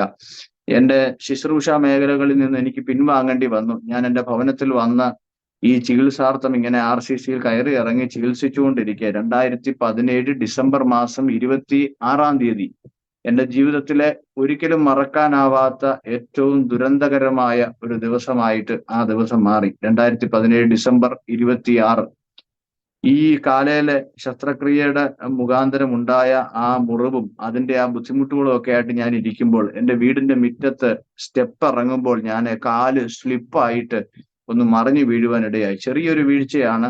ആങ്കിൾ ട്വിസ്റ്റിംഗ് എന്ന് പറയുന്ന കാലിന്റെ കണങ്കാലിന്റെ ഭാഗത്ത് അല്പം നീര് വരേണ്ട തരത്തിൽ കാല് ട്വിസ്റ്റ് ആകുന്ന ഒരവസ്ഥയാണ് ഉണ്ടായത്. പക്ഷേ അല്പം കൂടെ മുകളിലായിട്ട് രോഗാതുരമായ ബലഹീനമായ ഒരു ഭാഗം എനിക്കുണ്ടായിരുന്നത് കൊണ്ട് എന്റെ 75-80 കിലോ ഭാരം താങ്ങുവാനുള്ള ശേഷി രോഗാതുരമായ കാലിന്റെ ഭാഗത്തിന് ഇല്ലായകയാൽ അപ്രതീക്ഷിതമായ നിലവാരത്തിൽ ഞാൻ ഈ കാല് സ്ലിപ്പായി നിലത്ത് വീണു. പെട്ടെന്ന് എന്റെ നിയന്ത്രണം നഷ്ടപ്പെട്ടു. ചെവിക്കകത്ത് ശബ്ദം അടയുന്നത് പോലെ, കണ്ണിൽ ഇരുട്ട് കയറുന്നത് പോലെയൊക്കെ ഒരു അനുഭവം എനിക്കുണ്ടായി. നിയന്ത്രണം തെറ്റി ഞാൻ താഴെ വീണു. എങ്ങനെയാ താഴെ വീണതെന്നും എനിക്കറിയില്ല. ഞാൻ നിമിഷങ്ങൾക്കകത്ത് എന്റെ കണ്ണിൽ ആ വെളിച്ചം തിരിച്ചു പ്രകാശിച്ചിട്ട് ഞാൻ നോക്കുമ്പോൾ എന്റെ വലങ്കാല് രോഗാതുരമായ ആ ഭാഗം വെച്ചിട്ട് ഏകദേശം കട്ട് ഓഫ് ആയിട്ട് പരിപൂർണമായിട്ടും എന്റെ നിയന്ത്രണം തെറ്റി ആ ഒടിഞ്ഞ ഭാഗം എന്റെ വീടിന്റെ മുറ്റത്തെ പൂഴിമണ്ണിൽ ഇടിച്ചു നിൽക്കുന്ന ഒരു ഭീകരമായ അവസ്ഥയാണ് ഞാൻ കാണുന്നത്. എന്റെ അകത്തേക്ക് ആ തിരിച്ചറിവുണ്ടായപ്പോൾ വല്ലാത്ത വേദനയും ഒക്കെ എനിക്ക് പെട്ടെന്ന് അനുഭവപ്പെടാൻ തുടങ്ങി. പെട്ടെന്ന് ഒരു PVC പൈപ്പ് പൊട്ടി വെള്ളം പുറത്തു വരുന്നത് പോലെ എൻ്റെ കാലിൽ കൂടെ രക്തം വമിക്കുവാൻ തുടങ്ങി. അത് കണ്ട് എൻ്റെ നിലവിളി കേട്ട് ഓടിക്കൂടിയ പലർക്കും നിയന്ത്രണം അവർക്ക് അൺകോൺഷ്യസ് ആയി പോകുന്ന സാഹചര്യങ്ങൾ വരെയും ആ സമയത്ത് എൻ്റെ വീട്ടുമുറ്റത്തുണ്ടായി. ഓടിക്കൂടിയവരിൽ ആരോ 108 എന്ന് പറയുന്ന നമ്പറിൽ ഫോൺ ചെയ്തു. കുണ്ടറ താലൂക്ക് ആശുപത്രിയിൽ നിന്ന് ഒരു ആംബുലൻസ് എൻ്റെ വീടിന്റെ മുറ്റത്തേക്ക് വന്നു നിന്ന് അവരെന്നെ വല്ല വിധേനയും ഒത്തിരി പ്രയാസപ്പെട്ട് എൻ്റെ കാലും എന്നെയും എടുത്ത് ആംബുലൻസിനകത്തേക്ക് അതിന്റെ സ്ട്രെച്ചറിനകത്ത് കിടത്തി. ഏകദേശം ഒരു 80% എൻ്റെ കാല് കട്ട് ഓഫ് ആയിരുന്നു. അസ്ഥിയൊക്കെ പൂർണ്ണമായിട്ട് ഒടിഞ്ഞു നുറുങ്ങി തകർന്ന് വല്ലാത്തൊരവസ്ഥയായി. അവര് എന്നെ എടുത്ത് ആശുപത്രിയിലേക്ക് കൊണ്ടുപോയി. RCCയിലെ അധികാരികളുമായി ബന്ധപ്പെട്ടപ്പോൾ ഒരു കാരണവശാലും ഇങ്ങോട്ട് വരരുത്, ഇവിടുത്തെ ട്രോമാ കെയർ സംവിധാനങ്ങൾ അപര്യാപ്തമാണെന്നുള്ള അവരുടെ വാക്കുകൾക്ക് മുഖാന്തരം ഞങ്ങള് ആ ആംബുലൻസിൽ എന്നെ ഡയറക്റ്റ് കൊണ്ടുപോയത് തിരുവനന്തപുരത്തുള്ള കിംസ് എന്ന് പറയുന്ന സ്വകാര്യ ആശുപത്രിയിലേക്ക്. ഒത്തിരി രക്തം പോകുന്നുണ്ട്, അപകടകരമായ സാഹചര്യമാണെന്ന് ഡോക്ടർമാർ മുന്നറിയിപ്പ് തന്നു.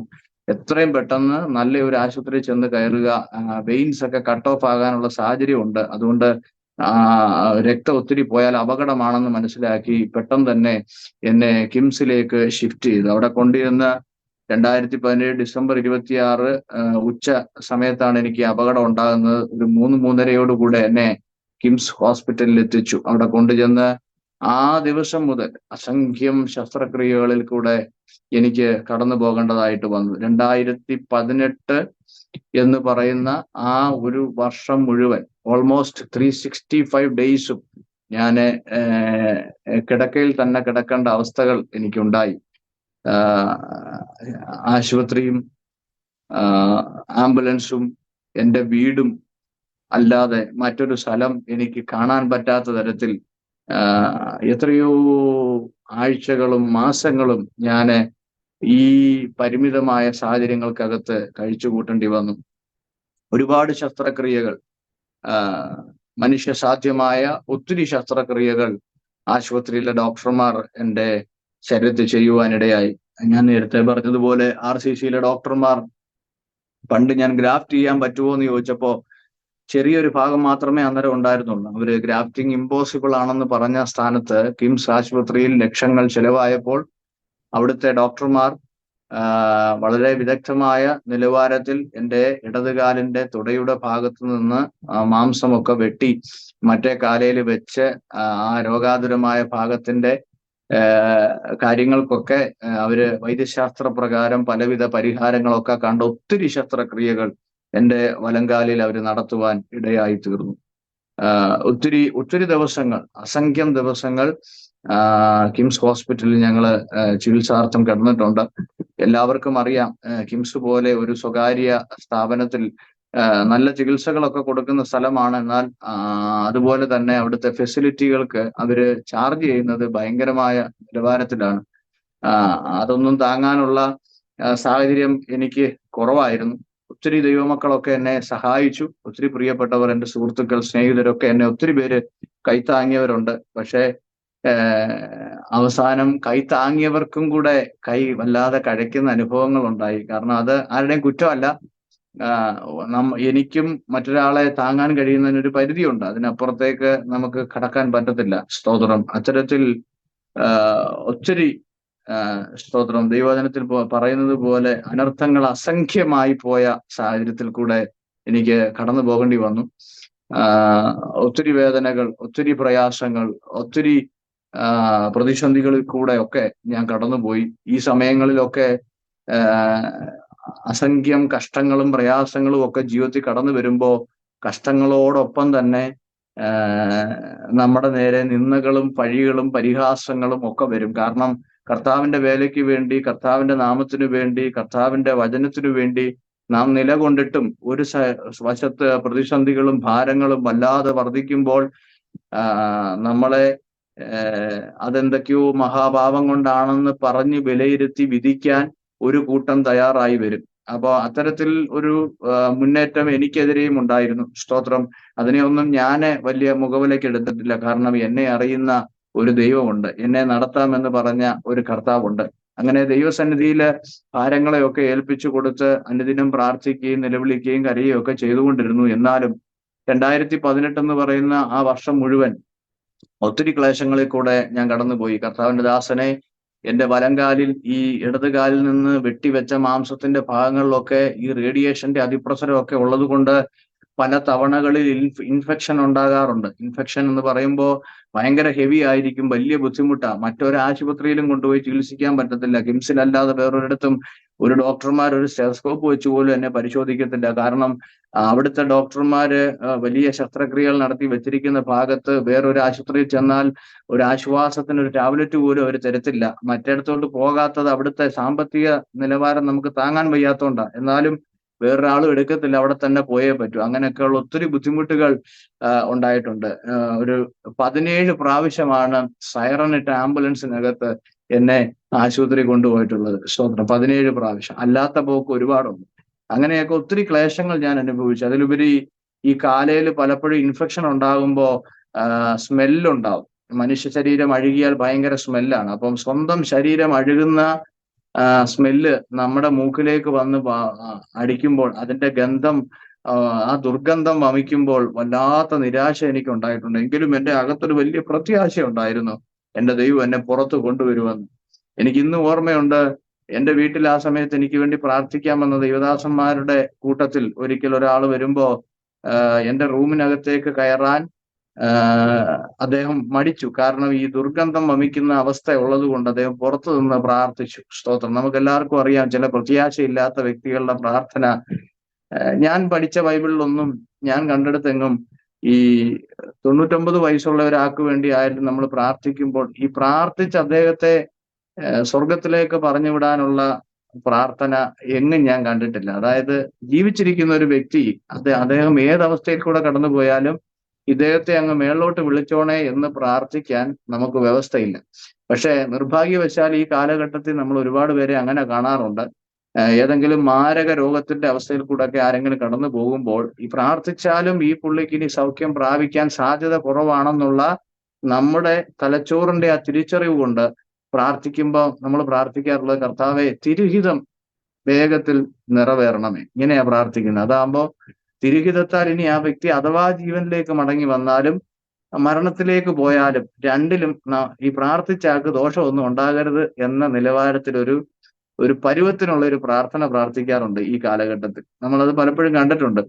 അങ്ങനെ എനിക്ക് വേണ്ടി പ്രാർത്ഥിക്കാൻ വന്ന ദൈവദാസനും അതുപോലെ പ്രാർത്ഥിച്ചപ്പോൾ എൻ്റെ അകത്ത് ഒരു വശത്തൊരു എന്താ പറയുന്നത്, അദ്ദേഹത്തിന്റെ ആ ചിന്താഗതിയെ പറ്റി ഒരു പരിഹാസ രൂപേണ ഒരു ചിരിയും, അതിലുപരി എൻ്റെ ഹൃദയത്തിൽ വല്ലാത്ത ഭാരവും അതുണ്ടാക്കി. ഞാൻ ഒന്നും മിണ്ടിയില്ല. സ്തോത്രം.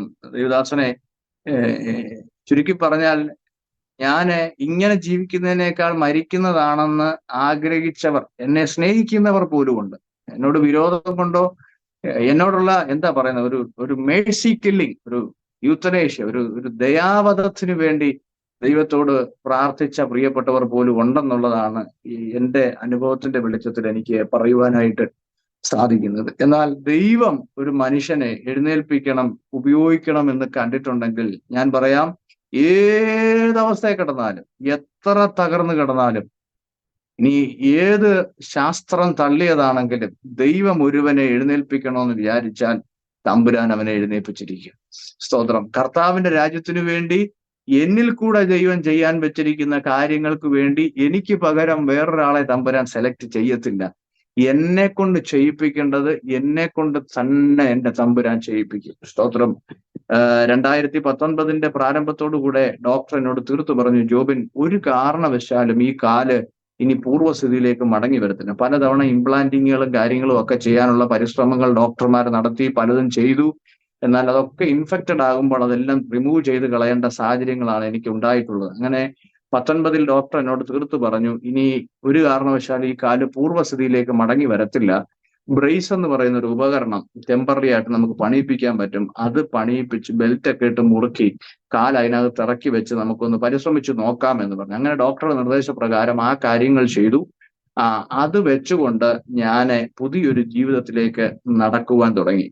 അങ്ങ് അറ്റം പോയാൽ ഒരു 100 മീറ്റർ അല്ലെങ്കിൽ ഒരു 150 മീറ്റർ, അതിനപ്പുറത്തേക്ക് കാല് വെച്ച് നടക്കാൻ എനിക്ക് പറ്റത്തില്ല. പ്രത്യേക തരത്തിലുള്ള ഒരു ചെരുപ്പൊക്കെ ഉണ്ടാക്കി ഒത്തിരി വൈകല്യങ്ങളും ബുദ്ധിമുട്ടുകളും ഉള്ള ഒരു സാഹചര്യത്തിൽ പുതിയൊരു ജീവിതത്തിലേക്ക് ഞാൻ പിച്ച വെക്കുവാൻ തുടങ്ങി. അങ്ങനെ ജീവിക്കുന്ന ഒരു ഘട്ടത്തിൽ രോഗത്തിനൊക്കെ ശമനമുണ്ട്, എങ്കിലും ഈ വയ്യാത്ത കാലുമായിട്ട് ജീവിക്കുന്ന ഒരവസ്ഥയിൽ ഇത്രയും മാരകമായ രോഗങ്ങളൊക്കെ ബാധിച്ച ഒരാൾക്ക് ഒരു കുടുംബജീവിതം എന്നൊക്കെ പറയുന്നത് ചിന്തിക്കാൻ പോലും പറ്റാത്ത കാലഘട്ടമാണ്.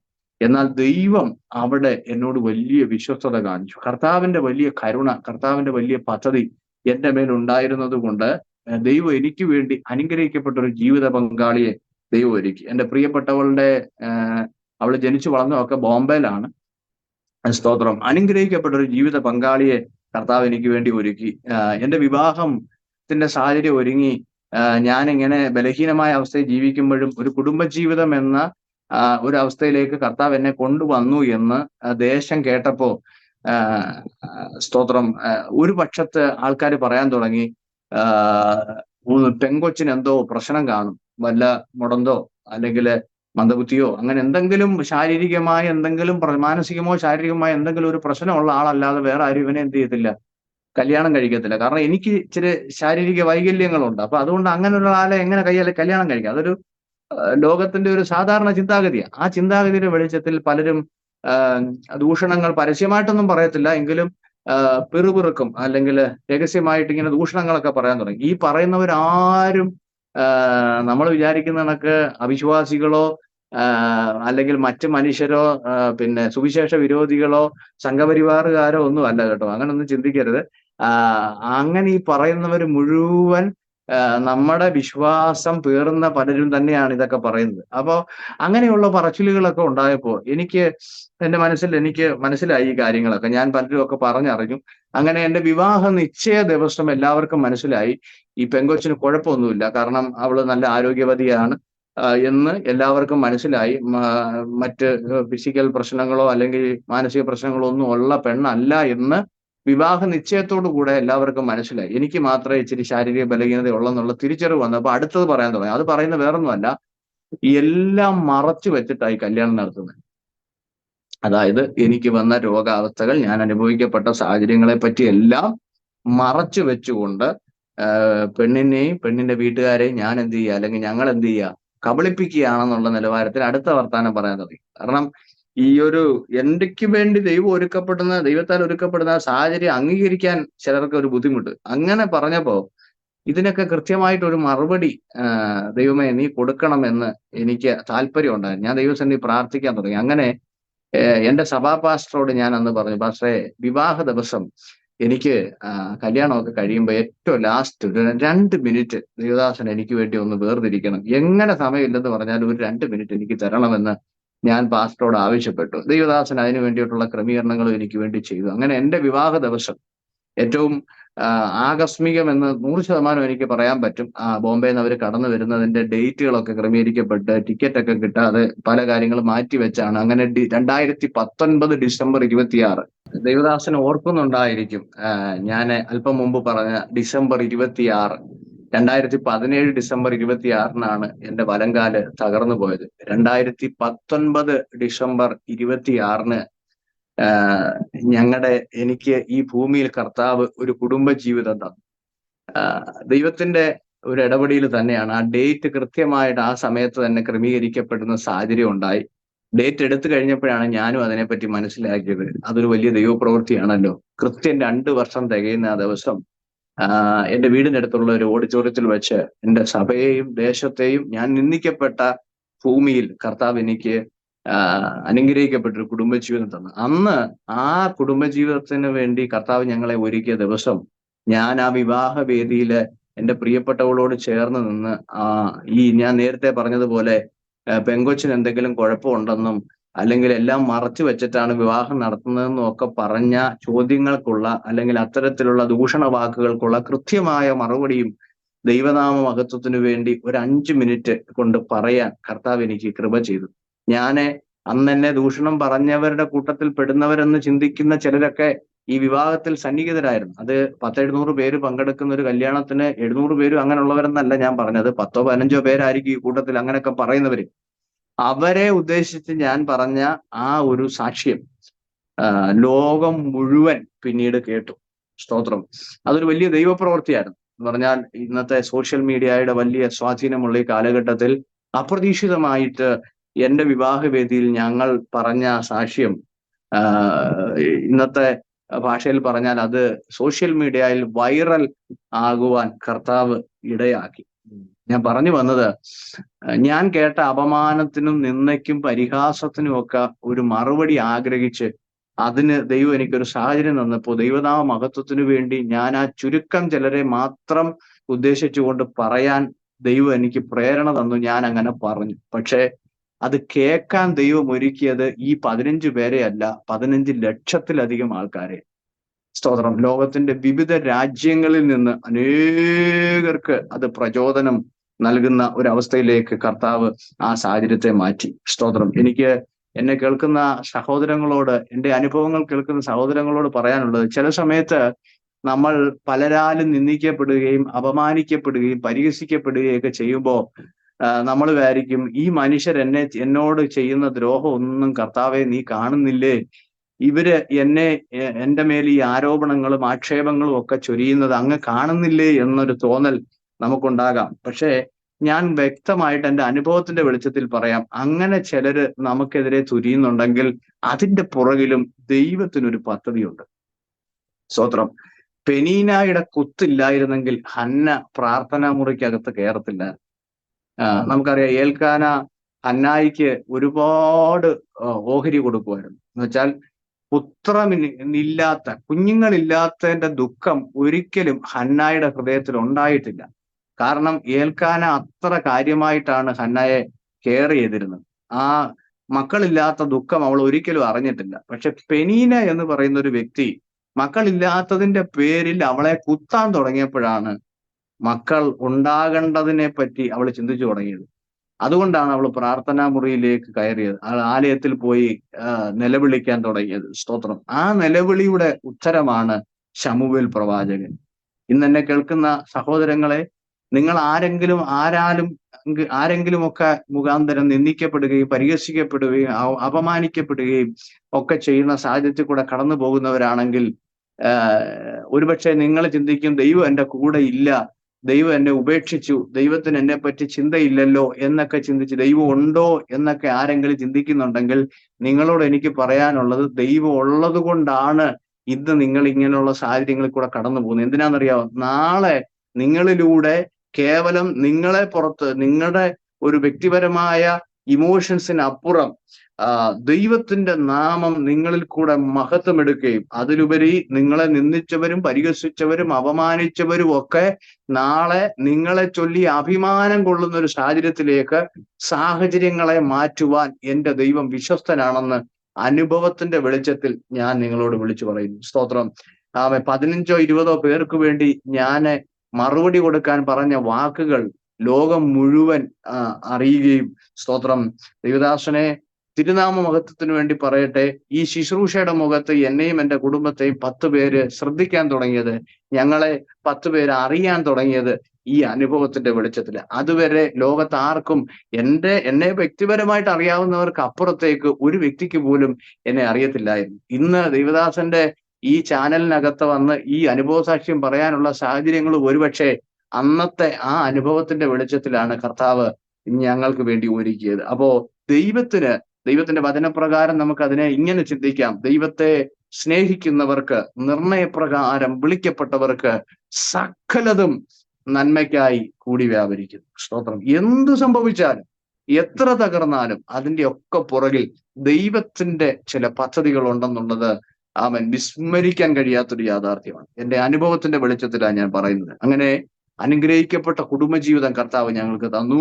ഒരുമിച്ച് ഞങ്ങൾ കുടുംബജീവിതം ആരംഭിച്ചു. അതോടൊപ്പം തന്നെ എൻ്റെ അകത്ത് ഒത്തിരി ഈ കല്യാണത്തിന്റെ വീഡിയോ ഇങ്ങനെ വൈറലൊക്കെ ആയി കഴിഞ്ഞപ്പോൾ ശുശ്രൂഷയോടുള്ള ബന്ധത്തിലും ഒത്തിരി അവസരങ്ങൾ എൻ്റെ മുമ്പിൽ ഒരുക്കപ്പെട്ടു. പക്ഷേ പരിശുദ്ധാത്മാവിനോട് വ്യക്തമായിട്ട് ഇടപെടാൻ തുടങ്ങി. ഞങ്ങളെ പറ്റി ദൈവത്തിന് ഒരു പദ്ധതിയുണ്ട്. അത് വേറൊന്നുമല്ല. കർത്താവ് എന്നോട് പറഞ്ഞ ഇങ്ങനെയാണ്: നീ നിന്ദിക്കപ്പെട്ട മണ്ണിൽ നിന്നെ ഞാൻ മാനിക്കും.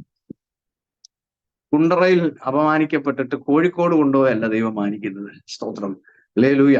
ദൈവം നമ്മൾ എവിടെ തകർന്നു, നമ്മൾ എവിടെ നിരാശപ്പെട്ടോ, നമ്മൾ എവിടെ നുറുങ്ങിപ്പോയോ അവിടെ തന്നെ നമ്മളെ പണിയുന്നൊരു ദൈവമുണ്ട്. ദൈവം എനിക്ക് എന്നൊരു നിയോഗത്താൽ എൻ്റെ ജന്മദേശത്ത്, ഞാൻ തകർന്ന മണ്ണിൽ, ഒന്നുകൂടെ വ്യക്തമായിട്ട് പറഞ്ഞാൽ എൻ്റെ ചോര വീണ മണ്ണിൽ കർത്താവിന്റെ വേലയ്ക്ക് വേണ്ടി എനിക്കൊരു പ്രത്യേക ആഹ്വാനം പരിശുദ്ധാത്മാവ് തന്നെ. അങ്ങനെ ഞങ്ങളുടെ വിവാഹത്തോടനുബന്ധമായിട്ട് തന്നെ ഞങ്ങളുടെ ഭവനത്തിൽ ഒരു പ്രത്യേക പ്രാർത്ഥന കൂട്ടം ഞങ്ങൾ ആരംഭിച്ചു. ആദ്യ സമയത്തൊന്നും ആരും വന്നിട്ടില്ല. എന്നാലും പ്രത്യാശയോടെ ഞങ്ങളുടെ വിശ്വാസം മുറുകെ പിടിച്ച് പ്രാർത്ഥിക്കുവാൻ തുടങ്ങി. കർത്താവിന്റെ ദാസനെ എന്നെ തന്നെ പരിചയപ്പെടുത്തിയപ്പോൾ പറഞ്ഞ ഇന്ത്യ പെന്തക്കോസ്ത് ദൈവസഭയുടെ ചീരങ്കാവിലുള്ള ദൈവസഭ എന്ന് പറയുന്നത് അന്ന് ഞങ്ങൾ ഈ ഭവനത്തിൽ ആരംഭിച്ച ആ പ്രാർത്ഥനാ കൂട്ടായ്മയാണ്. ദൈവം ഇന്ന് അതിനെ പതിയെ ഗ്രാജുവലായിട്ട് അതിനെ ഒരു ഗ്രോത്തിലേക്ക് നടത്തിക്കൊണ്ടിരിക്കുന്നു. ഇപ്പോൾ ചീരങ്കാവ് എന്ന് പറയുന്ന സ്ഥലത്ത് എൻ്റെ വീടിന്റെ അവിടെ നിന്ന് ഒരു 4 കിലോമീറ്റർ അപ്പുറത്തായിട്ട് ദേശീയപാത ഓരത്ത് ഒരു വാടക കെട്ടിടത്തിലാണ് ഞങ്ങളുടെ സഭായോഗമൊക്കെ നടക്കുന്നത്. വളരെ അനുഗ്രഹിക്കപ്പെട്ട നിലവാരത്തിൽ ഞങ്ങള് കുടുംബമായിട്ട് ഇപ്പോൾ കർത്താവിന്റെ വേല ചെയ്യുന്നു. സ്തോത്രം. അത് പറഞ്ഞു വരുമ്പോൾ തന്നെ മറ്റൊരു കാര്യവും കൂടെ, ഞങ്ങളുടെ കുടുംബജീവിതം ആരംഭിച്ച് ചില മാസങ്ങളൊക്കെ കഴിഞ്ഞു. 1 വർഷം കഴിഞ്ഞു, 1.5 വർഷം കഴിഞ്ഞു. അപ്പോ പണ്ട് പറഞ്ഞ ആരോപണ സിംഹങ്ങളൊക്കെ ഇപ്പോൾ മടയിൽ കയറി ഒളിച്ചിരിക്കുകയാണ്. വീണ്ടും അടുത്തതുമായിട്ട് വരാനുള്ള സമയമായി. കാരണം വിവാഹം കഴിഞ്ഞ 1.5 വർഷം കഴിഞ്ഞു. ഇനി അടുത്തൊരു ചോദ്യം, പൊതുവെ നമ്മുടെ സമൂഹം ചോദിക്കുന്ന ഒരു ചോദ്യം, വിവാഹം കഴിഞ്ഞാൽ അടുത്ത ചോദ്യം വിശേഷമൊന്നും ആയില്ലേ എന്നുള്ളതാണ്. അപ്പൊ ഞങ്ങളുടെ കാര്യത്തിലും ഈ ചോദ്യം അടുത്തത് വരാൻ തുടങ്ങി. അത് എന്റെ പ്രാഥമ ഘട്ടത്തിൽ അത് വരാൻ തുടങ്ങിയപ്പോൾ 1.5 വർഷമൊക്കെ കഴിഞ്ഞപ്പോൾ ഞങ്ങള് വൈദ്യശാസ്ത്ര പ്രകാരമുള്ള ചില പരിശോധനകളൊക്കെ നടത്തിയപ്പോൾ അന്ന് ആ ടെസ്റ്റുകളൊക്കെ നടത്തിയ ഡോക്ടർ എന്നോട് പ്രത്യേകിച്ച് പറഞ്ഞത്, താങ്കളുടെ ശരീരത്ത് ഒരുപാട് മരുന്നുകളൊക്കെ കയറിയ, ഒത്തിരി കീമോയും റേഡിയേഷനും അങ്ങനെയൊക്കെ ചെയ്ത ശരീരമാകൊണ്ട് അതിൻ്റെതായ പ്രശ്നങ്ങളൊക്കെ ഉണ്ട് എന്നുള്ള നിലവാരത്തിൽ ഡോക്ടർ പല കാര്യങ്ങളൊക്കെ പറഞ്ഞു. ഇതൊക്കെ കേട്ടിട്ട് ഞങ്ങൾ വളരെ നിരാശപ്പെടുന്ന അനുഭവത്തിന് സാഹചര്യം ഉണ്ടായിട്ടും എൻ്റെ പ്രിയപ്പെട്ടവള് ഞങ്ങൾ പരസ്പരം പറഞ്ഞ് ആശ്വസിക്കുകയും, ഇതുവരെ നമ്മളെ നടത്തിയ ദൈവമാണ്, ഇനിയും നടത്താൻ ദൈവം വിശ്വസ്തനാണ്, ദൈവം കുഞ്ഞുങ്ങളെ തന്നാൽ നമ്മൾ ദൈവത്തിന്റെ നാമത്തിന് വേണ്ടി അവരെ വളർത്തുമെന്ന് പറയാനിടയായി. അങ്ങനെ ഞങ്ങൾ വിശ്വാസത്തോടെ തിരിച്ചു വന്നു. പ്രാർത്ഥനയിൽ മാത്രം മുഴുകി. ഞങ്ങൾ മറ്റു ചികിത്സകൾക്കൊന്നും പിന്നീട് പോയിട്ടേ ഇല്ല. അങ്ങനെ മാസങ്ങൾ മുമ്പോട്ട് പോയി. അങ്ങനെ ഇരിക്കെ എന്റെ വലങ്കാലയിൽ അടിക്കടി ഇങ്ങനെ, ഞാൻ നേരത്തെ പറഞ്ഞതുപോലെ, ഇടയ്ക്കിടയ്ക്ക് ഇൻഫെക്ഷൻ ഉണ്ടാവും. അങ്ങനെ 2021 ഓഗസ്റ്റ് സെപ്റ്റംബർ മാസമൊക്കെ ആയപ്പോൾ വീണ്ടും വലത്തെ കാലയിൽ വല്ലാത്തൊരു ഇൻഫെക്ഷൻ ഉണ്ടായി. ഡോക്ടറെ പോയി കാണിച്ചു. അപ്പോൾ അവിടെ ചെന്നപ്പോൾ ഡോക്ടർ എന്നോട് പറഞ്ഞു, ജോബിൻ, എത്രയോ ശസ്ത്രക്രിയകളായി, താങ്കളുടെ ഈ ലംബാർ പഞ്ച് ഇഞ്ചക്ഷൻ, നട്ടലിനൊക്കെ ഇഞ്ചക്ഷനൊക്കെ ഒരുപാട് എടുത്തിട്ടുണ്ട്, ഇങ്ങനെ പോകുന്നത് വലിയ പ്രശ്നമാണ്. ഒത്തിരി സ്റ്റിറോയിഡ്സ്, ഒത്തിരി ആന്റിബയോട്ടിക്സ്, ഒത്തിരി പെയിൻ കില്ലേഴ്സ് ഒക്കെ ഇങ്ങനെ ശരീരത്തിൽ കയറുന്നത് അത്ര നല്ലതല്ല, എത്രയോ ശസ്ത്രക്രിയകളായി എന്നുള്ള നിലവാരത്തിലൊക്കെ പറഞ്ഞപ്പോൾ വലിയ പ്രയാസം എനിക്ക് തോന്നി. അങ്ങനെ MRI സ്കാൻ ചെയ്തപ്പോൾ ഈ ഇൻഫെക്ഷന്റെ നിലവാരം കാലിന്റെ മുകളിലേക്ക് കയറുന്നതായിട്ട് അതിനകത്ത് ഒരു റിപ്പോർട്ട് ഉണ്ടായിരുന്നു. ആ റിപ്പോർട്ടിന്റെ വെളിച്ചത്തിൽ ഡോക്ടർ എന്നോട് പറഞ്ഞു, ജോബിൻ, ഇനി ഈ കാലുമായിട്ട് നമുക്ക് മുൻപോട്ട് പോകാൻ സാധിക്കത്തില്ല, കാരണം ഇത് അപകടകരമാണ്, കാലിന്റെ സാഹചര്യങ്ങൾ ഗുരുതരമായി കൊണ്ടിരിക്കുകയാണെന്ന് അദ്ദേഹം പറഞ്ഞു. പല ഡോക്ടർമാരുമായിട്ട് പിന്നീട് ഞാൻ കൺസൾട്ട് ചെയ്തു, പല ഒപ്പീനിയൻസ് എടുത്തു. എല്ലാവരും ഒരുപോലെ തന്നെയാണ് എന്നോട് സംസാരിച്ചത്. എന്റെ പ്രിയപ്പെട്ടവളുമായിട്ട് കൂടി ആലോചിച്ചു. അങ്ങനെ എന്റെ പ്രിയപ്പെട്ടവരോട്ടൊക്കെ ആലോചിച്ചു. എനിക്ക് മറ്റു ഓപ്ഷൻ ഒന്നും എന്റെ മുമ്പിൽ ഇല്ലായിരുന്നു. അങ്ങനെ എനിക്ക് ആ തീരുമാനം അംഗീകരിക്കേണ്ടി വന്നു. അങ്ങനെ 2021 ഒക്ടോബർ മാസം 28 കൊല്ലത്ത് NS ഹോസ്പിറ്റലിൽ വെച്ചിട്ട് എന്റെ വലതുകാല് ഏതാണ്ട് ഒരു 4 വർഷത്തെ തീവ്ര ശ്രമങ്ങൾക്കും പരിശ്രമങ്ങൾക്കും അസംഖ്യം ശസ്ത്രക്രിയകൾക്കും ഒക്കെ ഒടുവിൽ, ഒത്തിരി ത്യാഗങ്ങൾക്ക് ഒടുവിൽ 21 ഒക്ടോബർ 28 എന്റെ വലംകാല് മുട്ടിന് 15 സെന്റിമീറ്റർ താഴെ വെച്ചിട്ട് എന്റെ വലംകാല് മുറിച്ചു മാറ്റുവാനിടയായി. വലിയ വേദനയുള്ള സാഹചര്യമാണ്. 32-ാമത്തെ വയസ്സിലാണ് എനിക്ക് എന്റെ വലംകാല് നഷ്ടപ്പെടുന്നത് എന്നേക്കുമായി. ആ നഷ്ടം എന്റെ ഹൃദയത്തിലുണ്ടാക്കിയ ആഘാതം, ചിന്തകൾ ഒക്കെ വളരെ വേദനിപ്പിക്കുന്നതാണ്. നിശ്ചയമായിട്ടും ഞാനും ഒരു പച്ച മനുഷ്യനാണ്. അത് എന്റെ അകത്തുണ്ടാക്കിയ ആഘാതം ചെറുതല്ല. എങ്കിലും ദൈവകൃപയിൽ ശരണപ്പെട്ടു.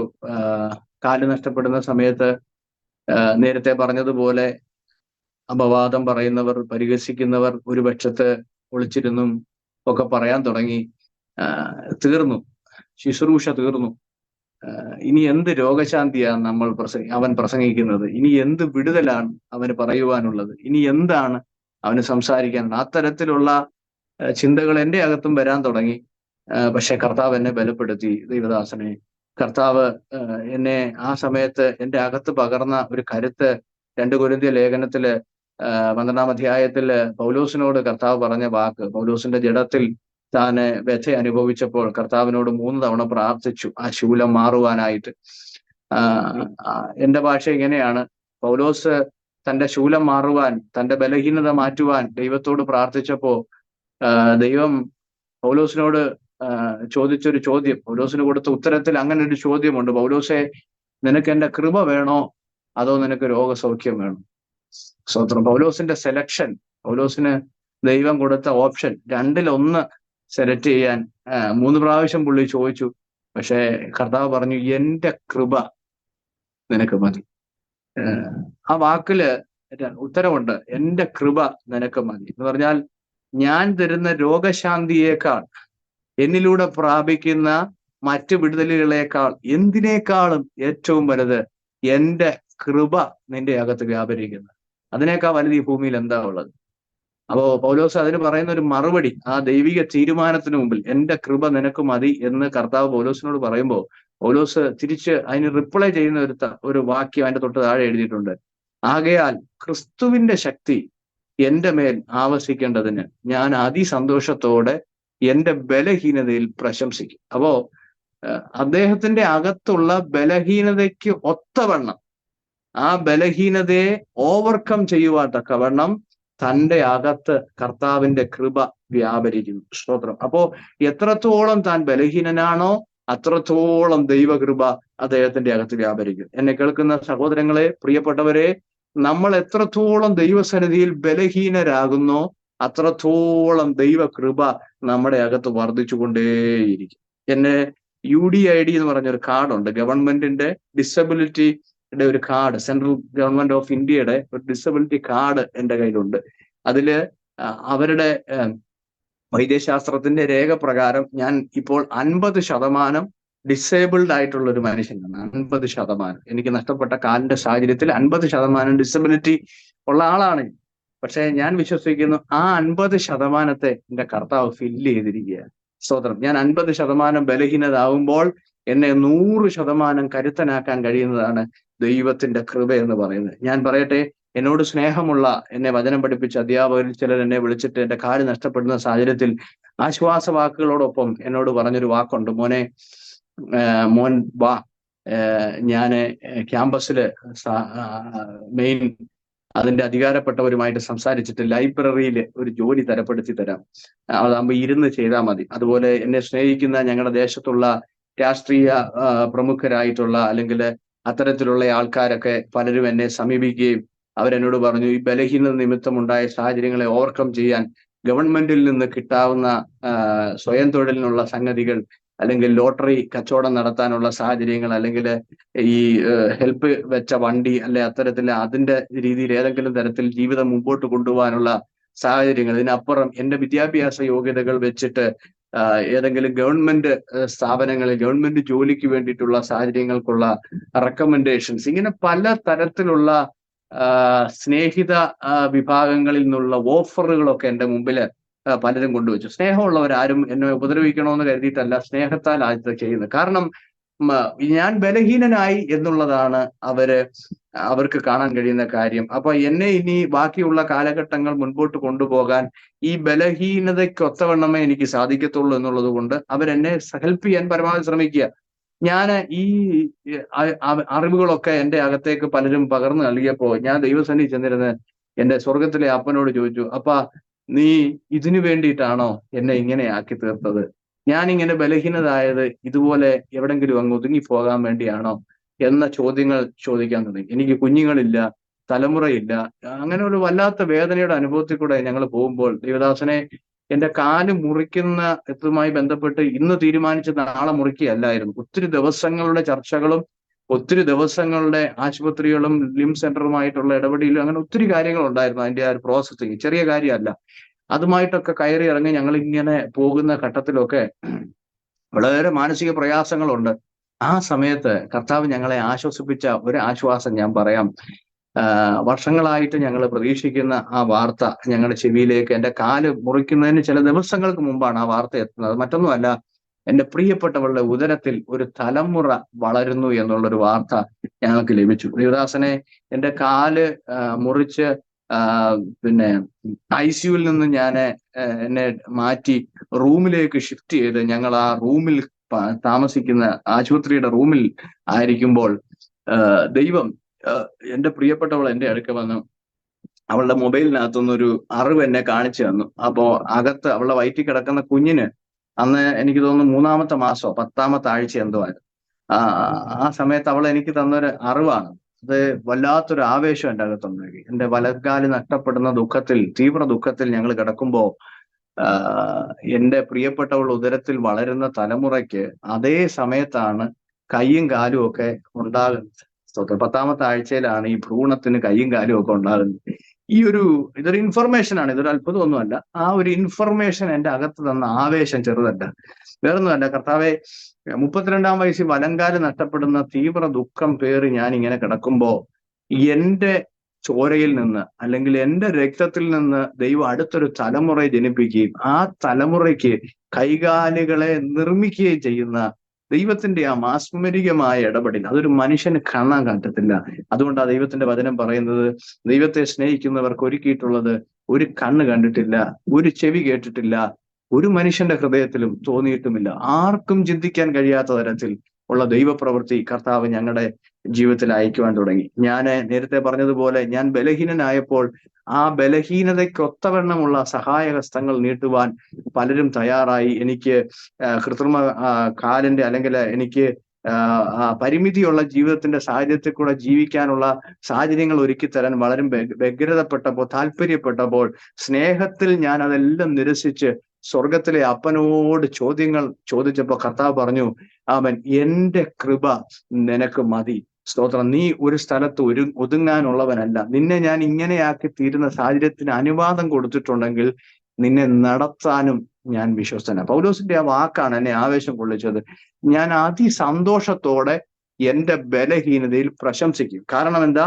ദൈവത്തിന്റെ കൃപ എൻ്റെ മേൽ ആവസിക്കണം. പ്രിയപ്പെട്ട കർത്താവിന്റെ ദാസനെ, എന്നെ കേൾക്കുന്ന ദൈവമക്കളെ, അരോമ ടിവിയുടെ അനുഗ്രഹീതരായ പ്രേക്ഷകരെ, ഞാൻ നിങ്ങളോട് പറയട്ടെ, ഞാൻ പൂർണ്ണ ബലഹീനനായി തീർന്ന അവസ്ഥയിൽ നിന്നാണ് ദൈവം എൻ്റെ അവസ്ഥകളെ മാറ്റാൻ തുടങ്ങിയത്. രാജ്യങ്ങളുടെ ഡോറുകൾ എൻ്റെ മുമ്പിൽ ഓപ്പൺ ആവാൻ തുടങ്ങിയത് സ്തോത്രം അതിനുശേഷമാണ്. സ്തോത്രം. ഞാനൊരു കാര്യം പറയാം, തകർന്നെന്നും അവസാനിച്ചെന്നും എന്നെപ്പറ്റി ലോകം വിധി എഴുതിയെടുത്തു നിന്ന് ദൈവം എന്നെ എഴുന്നേൽപ്പിക്കാൻ തുടങ്ങി. സ്തോത്രം. നമ്മൾ സാധാരണ ആവേശം കൊള്ളിക്കുന്ന വാക്കുകളാണ്. ഉന്നതങ്ങളിൽ ഞാൻ നിന്നെ വാഹനമേറ്റി ഓടിമാറാക്കും, ഗിരികളുടെ മേൽ ഞാൻ എൻ്റെ കാലുകളെ ഉറപ്പിക്കും എന്നൊക്കെ ആവേശം കൊള്ളിക്കുന്ന വാക്കുകൾ ചിലപ്പോഴൊക്കെ പറയാറുണ്ടെങ്കിലും എൻ്റെ ജീവിതത്തിൽ അത് അന്വർത്ഥമായ വാക്കുകളാണ്. സ്തോത്രം. അത് കേവലം ഒരു ആവേശം കൊള്ളിക്കാൻ പറയുന്നതല്ല.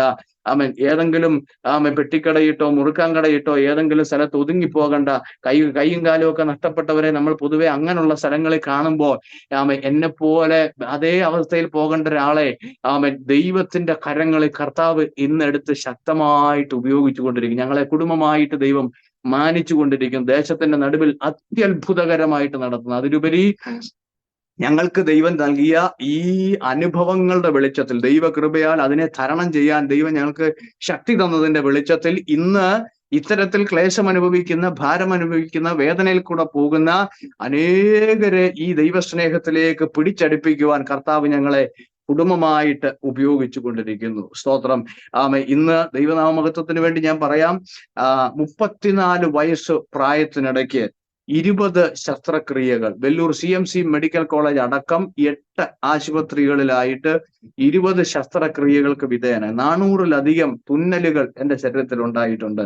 20 ശസ്ത്രക്രിയകൾ ചെയ്തിട്ടുണ്ട്.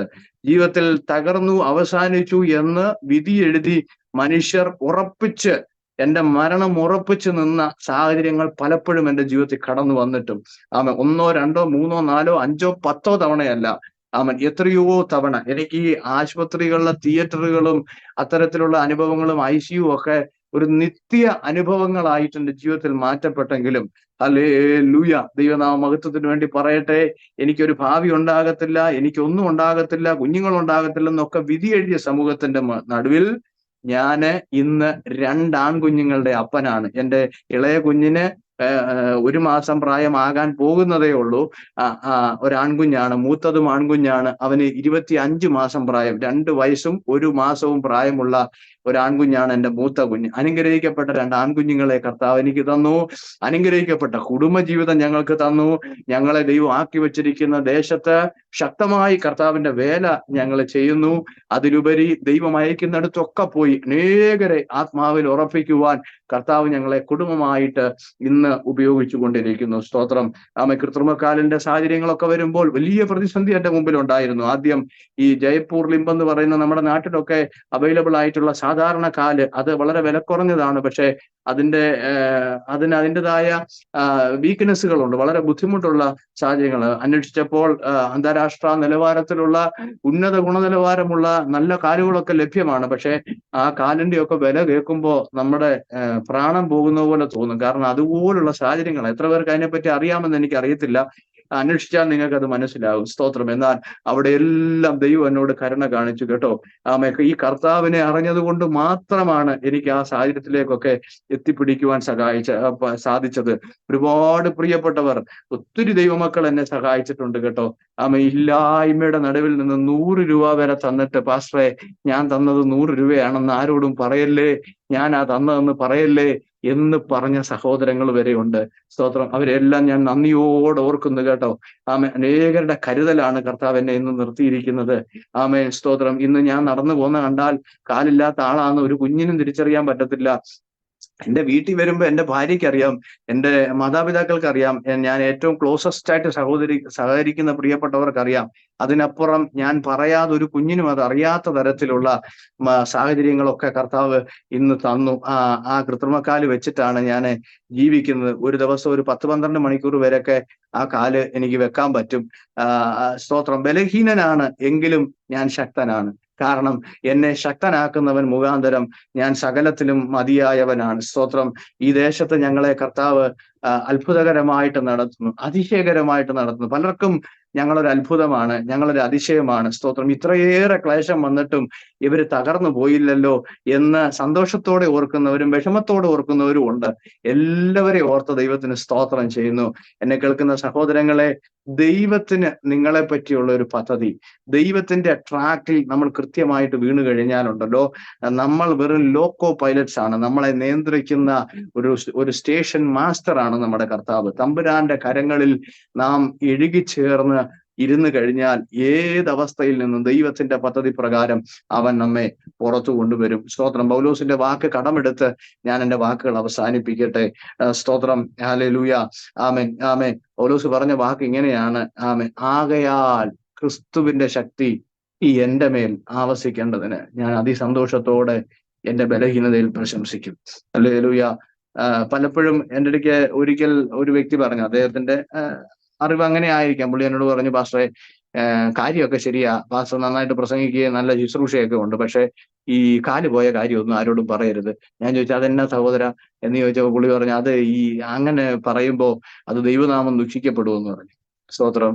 ഞാൻ അദ്ദേഹത്തിന്റെ അവബോധമായിരിക്കും അദ്ദേഹം പറഞ്ഞത്. പക്ഷെ ഞാൻ പറയുന്നത്, ഈ കാലില്ലാത്ത ഞാൻ ഏതെങ്കിലും മൂലയിൽ ഒതുങ്ങി കിടക്കുമായിരുന്നേ ഒരുപക്ഷെ അത് ദൈവനാമം ദുഷിക്കപ്പെടാൻ കാരണമായേനെ. പക്ഷെ അങ്ങനെ അല്ല. സാധാരണ കാല് പോയവർക്ക് ഒതുക്കം വരുമ്പോൾ എനിക്ക് എൻ്റെ ശുശ്രൂഷയിലും എൻ്റെ ജീവിതത്തിലും അതിൻ്റെ ആ തരത്തിൽ തകർന്നു പോകാതെ ഞങ്ങൾക്ക് ബലഹീനതകളെ തരണം ചെയ്യാനുള്ള കൃപ തന്ന് ഞങ്ങളെ നടത്തുന്ന കർത്താവിനെ ഒന്നുകൂടെ ആവേശത്തോടും എരിവോടും അർത്ഥവത്തായിട്ടും ഉയർത്താൻ കഴിയുന്ന ഒരു അവസ്ഥയാണെന്നാണ് ഞാൻ വിശ്വസിക്കുന്നത്. സ്തോത്രം. അപ്പോ അതിന് കുറച്ചുകൂടെ വീര്യം ഞങ്ങളുടെ ശുശ്രൂഷയിൽ ഉണ്ടെന്നുള്ളതാണ് എൻ്റെ ഒരു വിലയിരുത്തൽ. ഞങ്ങളെ ആ അനുഭവത്തിൽ കൂടെ തന്നെയാണ് കർത്താവ് നടത്തിക്കൊണ്ടിരിക്കുന്നത്. ഒത്തിരി സന്തോഷം. എന്നെ കേൾക്കുന്ന സഹോദരങ്ങളെ, നിങ്ങൾ ആരെങ്കിലും ഇന്ന് ഏതെങ്കിലും ഇത്തരത്തിലുള്ള ജീവിത സാഹചര്യങ്ങളുടെ അടിക്കടി ഉണ്ടാകുന്ന കഷ്ടങ്ങളിൽ കൂടെ, ചിലരൊക്കെ പറയാറുണ്ട്, എന്നോട് ഒത്തിരി പേര് പറയാറുണ്ട്, പക്ഷേ കഷ്ടകാലം അങ്ങോട്ട് മാറുന്നില്ല എന്നൊക്കെ പറയാറുണ്ട്. ഞാൻ അവരോട് ഞാൻ കടന്നുപോയ അനുഭവങ്ങളൊക്കെ പറയുമ്പോൾ അവർ പറയും, അയ്യോ എനിക്കിത് കഷ്ടകാലമൊന്നും അല്ല എന്നൊക്കെ പറഞ്ഞ് ഒത്തിരി എൻകറേജ് ആകുന്ന ആൾക്കാരെ ഞാൻ കണ്ടിട്ടുണ്ട്. പ്രിയമുള്ളവരെ, എന്നെ കേൾക്കുന്ന ആരെങ്കിലും, ഈ ആരോമ ടിവിയുടെ പ്രേക്ഷകരായിട്ടുള്ള ആരെങ്കിലും ഏതെങ്കിലും സാഹചര്യത്തിൽ കൂടെ ഈ അടിക്കടി പ്രശ്നങ്ങൾ ഉണ്ടാകുമ്പോ ദൈവം എന്നെ ഉപേക്ഷിച്ചു പോയെന്നൊക്കെ ചിന്തിച്ച് ഒത്തിരി ആകുലപ്പെട്ട് എത്ര ഉപദേശം കേട്ടാലും തലയ്ക്കകത്തോട്ട് അത് പ്രവേശിക്കാത്ത തരത്തിലുള്ള ജീവിത പ്രതിസന്ധികളുടെ മുമ്പിൽ അഴലുന്നവരാണ് നിങ്ങളെങ്കിൽ ഇന്ന് സംസാരിക്കുന്നത് നിങ്ങളോടാണ്. നിങ്ങൾക്ക് നിങ്ങളുടെ ദിവസം വരുന്നു, നിങ്ങളുടെ ദിവസം ഉണ്ട്. സ്തോത്രം. ദൈവം നിങ്ങളെ ദേശത്ത് താളടിയായി പോകാതെ അനുഭവങ്ങളോടെ നിങ്ങളെ എഴുന്നേൽപ്പിച്ച് കർത്താവിന്റെ രാജ്യത്തിനു വേണ്ടി, ദൈവരാജ്യത്തിന്റെ കെട്ടുപണിക്ക് വേണ്ടി നിങ്ങളെ തമ്പുരാൻ ഉപയോഗിക്കുന്ന ഒരു സമയമുണ്ട്. ദൈവം നിങ്ങളുടെ മേൽ പകർന്നിരിക്കുന്ന വാഗ്ദത്തങ്ങൾ അത് ദൈവ ഇഷ്ടം ചെയ്ത് പ്രാപിക്കണമെന്ന വാഞ്ചയോടെ താല്പര്യത്തോടെ മുന്നോട്ട് പോകുന്നവരാണ് നിങ്ങളെങ്കിൽ ഒരു ദിവസം ഉറപ്പായിട്ടും ദേശത്തിന്റെ മുമ്പിൽ, ലോകത്തിന്റെ മുമ്പിൽ സാക്ഷ്യമാക്കി കർത്താവ് നിങ്ങളെ ഉയർത്തുക തന്നെ ചെയ്യും. അത് കേവലം വചന വെളിച്ചത്തിൽ മാത്രമല്ല, നഗ്നമായ ജീവിത യാഥാർത്ഥ്യങ്ങൾ, പച്ചയായ ജീവിത അനുഭവ യാഥാർത്ഥ്യത്തിന്റെ മറവിൽ നിന്നുകൊണ്ട് സധൈര്യം ഞാൻ നിങ്ങളോട് അത് വിളിച്ചു പറയുന്നു. അതിനായിട്ട് സ്വർഗത്തിലെ ദൈവം നിങ്ങളെല്ലാവരെയും ഒരുക്കട്ടെ എന്ന് ആത്മാർത്ഥമായിട്ട് പ്രാർത്ഥിച്ചുകൊണ്ട് ആരോമ ടിവിയിൽ ഇത്തരത്തിൽ അനുഭവ സാക്ഷ്യം പറയുവാൻ എനിക്ക് സാഹചര്യം ഒരുക്കി തന്ന വിലയേറിയ കർത്താവിന്റെ ദാസന്മാർക്കും അണിയറ പ്രവർത്തകർക്കും ഹൃദയംഗമായ നന്ദി അറിയിച്ചുകൊണ്ട് എന്നെയും എൻ്റെ കുടുംബത്തെയും ഞങ്ങളുടെ ശുശ്രൂഷകളെയും ഓർത്ത് നിങ്ങൾ എല്ലാവരും പ്രാർത്ഥിക്കണമേ എന്ന് അപേക്ഷിച്ചുകൊണ്ട് എൻ്റെ വാക്കുകൾക്ക് ഞാൻ വിരാമം കുറിക്കുന്നു. ദൈവം നമ്മെ ധാരാളമായിട്ട് അനുഗ്രഹിക്കുമാറാകട്ടെ. ആമേൻ, ആമേൻ, ആമേൻ. സ്തോത്രം. ദൈവം ചെയ്യുന്ന ഉപകാരങ്ങൾക്ക് വാക്കുകൊണ്ട് നന്ദി പറഞ്ഞു തീർക്കുവാൻ ഈ ആയുസ് പോരാ. നമ്മുടെ കർത്താവിനെ മഹത്വപ്പെടുത്തുവാൻ നമുക്ക് ലഭിക്കുന്ന ജീവിതത്തിലെ ഓരോ അവസരങ്ങളും അത് വിനിയോഗിക്കുമ്പോൾ അതിലൂടെ ദൈവത്തിൻ്റെ നാമം മഹിമപ്പെടുകയാണ്. കർത്താവിൻ്റെ ദാസൻ ജോബിൻ ജോൺസൺ ഇത്രത്തോളം സമയം ദൈവം ചെയ്ത ആ ഉപകാരങ്ങൾക്ക് നന്ദിയുടെ വാക്കുകൾ പറയുകയായിരുന്നു. അതുമാത്രമാണ് എനിക്ക് മനസ്സിലാക്കാൻ കഴിയുന്നത്. കാരണം നമ്മുടെ ഈ ആയുസ് വളരെ ചെറിയ ഒരു ആയുസ്സാണ്. ഈ ആയുസ്സിൽ നമ്മൾ ഒരു പക്ഷെങ്കിൽ അനുഭവിക്കുന്ന വേദനകളും കഷ്ടപ്പാടുകൾക്കുമൊക്കെയാണ് നമ്മൾ പ്രാധാന്യം കൊടുക്കുന്നതെങ്കിൽ ദൈവം നമ്മളെ നോക്കുമ്പോൾ ദൈവം പകർന്നു തന്ന കൃപയിൽ നമ്മൾ എത്രത്തോളം ദൈവവുമായിട്ട് അടുത്തിടപഴകുവാൻ നാം ശ്രമിച്ചു എന്നുള്ളതിനാണ് അവിടെ റിസൾട്ട് എഴുതുന്നത്. ജീവിതത്തിൽ അല്ലെങ്കിൽ ഏതെങ്കിലും മേഖലയിൽ പരാജയപ്പെട്ടവരുടെ ലിസ്റ്റ് ഒരു പക്ഷെങ്കിൽ നമുക്ക് ഓർമ്മയുണ്ടാകുകയില്ല. എന്നാൽ വിജയിച്ചവരുടെ ലിസ്റ്റാണ് എപ്പോഴും അവിടെ എഴുതപ്പെട്ടിരിക്കുന്നതായിട്ടേ കാണാൻ കഴിയുന്നത്. ജീവിതത്തിൽ പരാജയപ്പെട്ടവരെ പിന്നെ ആരും ഓർക്കുന്നില്ല. എന്നാൽ ജീവിതത്തിൽ വിജയിച്ച ആരൊക്കെയുണ്ടോ അവരുടെയൊക്കെ പേര് എഴുതി രേഖപ്പെടുത്തുകയും അത് പ്രശംസിക്കപ്പെടുകയും ചെയ്ത് നമ്മൾ കണ്ടിട്ടുണ്ട്. യോബിൻ്റെ ജീവിതത്തിൽ താൻ അനുഭവിച്ച് കടന്നുപോയതായ ആ കഷ്ടതയാണ് യോബിൻ്റെ ഒരു പുസ്തകം തന്നെ എഴുതുവാനിടയായി തീർന്നതും അത് ലോകമെങ്ങും ദൈവജനത്തെ, സകല മനുഷ്യരെയും ദൈവത്തിലെ അടുപ്പിക്കുവാൻ, ഉറപ്പിക്കുവാൻ സഹായിച്ചു കൊണ്ടിരിക്കുന്നത്.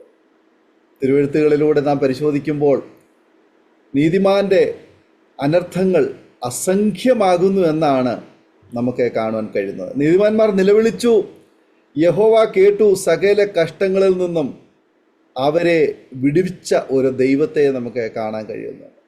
അപ്പോൾ നമ്മുടെ ജീവിതത്തിൽ കഷ്ടത വരുമ്പോഴാണ് നാം നിലവിളിക്കുന്നത്. ആ നിലവിളി വൃഥാവായി പോകുന്നില്ല. ആ നിലവിളി കേൾക്കുന്ന ഒരു ദൈവമുണ്ട്. മനുഷ്യൻ കേൾക്കുമ്പോൾ അവനിങ്ങനെ വന്നല്ലോ, ഭവിച്ചല്ലോ എന്ന് പറഞ്ഞ് അയ്യോഭാവം പറയും, അല്ലെങ്കിൽ നമ്മളെക്കുറിച്ച് പല അപവാദങ്ങൾ പറയും, തെറ്റിദ്ധാരണാജനകമായ ചില വാക്കുകളൊക്കെ പറയും. എന്നാൽ ദൈവം നമ്മുടെ നിലവിളി കേൾക്കുമ്പോൾ, നമ്മുടെ കണ്ണുനീര് കാണുമ്പോൾ ഒരിക്കൽ പോലും നമ്മെ വിട്ട് കടന്നു പോകുന്നില്ല. പകരം കർത്താവ് നമ്മളെ ചേർത്ത് നിർത്തുവാനിടയായി തീരും. അതാര് തന്നെയായിരുന്നാലും നമ്മുടെ നിലവിളി ദൈവം കേൾക്കും. പ്രത്യേകിച്ച് നീതിമാന്മാരുടെ നിലവിളി ദൈവ ശ്രദ്ധ വെച്ച് കേൾക്കുന്ന ദൈവമാണ് എന്ന് നമുക്ക് തിരുവെഴുത്തുകളിലൂടെ മനസ്സിലാക്കാൻ കഴിയുന്നു. അങ്ങനെയെങ്കിൽ കർത്താവിൻ്റെ ദാസൻ ജോബിൻ ജോൺസൻ്റെ ആ ഒരു ബാല്യകാലം ആത്മീയ പശ്ചാത്തലത്തിൽ അനുഗ്രഹിക്കപ്പെട്ട മാതാപിതാക്കന്മാർക്ക് ജനിച്ചു വളർത്തപ്പെട്ട ആ ഒരു ബാല്യം നല്ല യൗവനത്തിലേക്ക് വന്നപ്പോൾ ജീവിതത്തിലുണ്ടായതായ സങ്കീർണമായ ആ ജീവിത അനുഭവങ്ങൾ ഒരുപാട് അനുഭവം ഞാൻ ശ്രദ്ധിച്ചു. 13-ാമത്തെ വയസ്സിൽ ഓട്ടോറിക്ഷയിൽ ഉണ്ടായ ആ അപകട നിമിത്തം കൈയുടെ ഒരു വിരൽ മുറിച്ചു കളയുവാനും ആന്തരാവയവങ്ങൾക്ക് ഗുരുതരമായ തകരാറുകൾ സംഭവിച്ച് കരൾ 3 പീസായി മുറിഞ്ഞു പോയതുമായ ആ ഒരു രംഗം, ഒരു പക്ഷെങ്കിൽ അവിടെ വെച്ച് തന്നെ മരണം സംഭവിക്കാമായിരുന്നു. ജീവിക്കുവാനുള്ള ഒരു വാതിൽ പോലും അടഞ്ഞു പോകുന്ന ആ ഒരു കുട്ടിക്കാലം, ടീനേജിലേക്ക് കയറിയ ആ പ്രായം. എന്നാൽ മരണത്തിന് ദൈവം ഏൽപ്പിച്ചു കൊടുത്തില്ല. മരണത്തിന് ഏൽപ്പിച്ചു കൊടുക്കാനായിരുന്നു അവിടെ വച്ച് തീരുമായിരുന്നു. എന്നാൽ കർത്താവ് മുന്നമേ കണ്ടിരുന്നു. ആമേൻ. ദൈവത്തിൻ്റെ മഹത്വമുള്ള ശുശ്രൂഷയ്ക്കായിട്ട് അനേകരെ ആശ്വസിപ്പിക്കുവാൻ, കർത്താവിങ്കൽ അടുപ്പിക്കുവാൻ വേണ്ടി ദൈവഭൃത്തനെ ദൈവം തിരഞ്ഞെടുത്തു. ലോകസ്ഥാപനത്തിൻ്റെ മുന്നമേ, അമ്മയുടെ ഗർഭത്തിൽ ഉരുവാകുന്നതിന് മുന്നമേ കർത്താവ് കണ്ടു, തിരഞ്ഞെടുത്തു. ആ തിരഞ്ഞെടുപ്പ് ഉള്ളിൽ ഉള്ളതുകൊണ്ട്, ജീവിതത്തിൽ ഉള്ളതുകൊണ്ട് ഒരപകടത്തിനോ ഒരു രോഗത്തിനോ ഏൽപ്പിച്ചു കൊടുക്കാതെ, നിന്ദാപാത്രമായി തീരാതെ കർത്താവിൻ്റെ കയ്യിൽ ഇപ്പോഴും ആമേൻ ഒരനുഗ്രഹിക്കപ്പെട്ട ഒരു ഉപകരണമായി തീരത്തക്കവണ്ണം, കർത്താവിന് വേണ്ടി പ്രയോജനപ്പെടുത്തക്കവണ്ണം കർത്താവ് രൂപപ്പെടുത്തിക്കൊണ്ടിരിക്കുന്നു എന്നറിഞ്ഞതിൽ കർത്താവിന് മഹത്വം കരയേറ്റുന്നു. ഇവിടെ നമ്മൾ വായിക്കുന്നു, ആമേന്, ഹൃദയം നുറുങ്ങിയവർക്ക് യഹോവ സമീപസ്ഥൻ, മനസ്സ് തകർന്നവരെ അവൻ രക്ഷിക്കുന്നു. ഞങ്ങളെ കേൾക്കുന്ന മാന്യ പ്രേക്ഷകരെ, ഈ സാക്ഷ്യം നിങ്ങൾ കേൾക്കുമ്പോൾ ഒരുപക്ഷെങ്കിൽ നിങ്ങൾക്ക് തോന്നാം, ഒരു പ്രാർത്ഥിക്കുന്ന ഒരു വ്യക്തിക്ക്, ഒരു വിശ്വാസിക്ക്, അല്ലെങ്കിൽ കർത്താവിനെ അറിഞ്ഞ ഒരു ദൈവ പൈതലിന് ഇത്രയൊക്കെ എങ്ങനെ സഹിക്കാൻ കഴിയും? ഇപ്പോൾ ഏറ്റവും ഒടുവിൽ നമ്മൾ കേട്ടല്ലോ, ഇത് കൃപയാ, എൻ്റെ കൃപ നിനക്ക് മതി.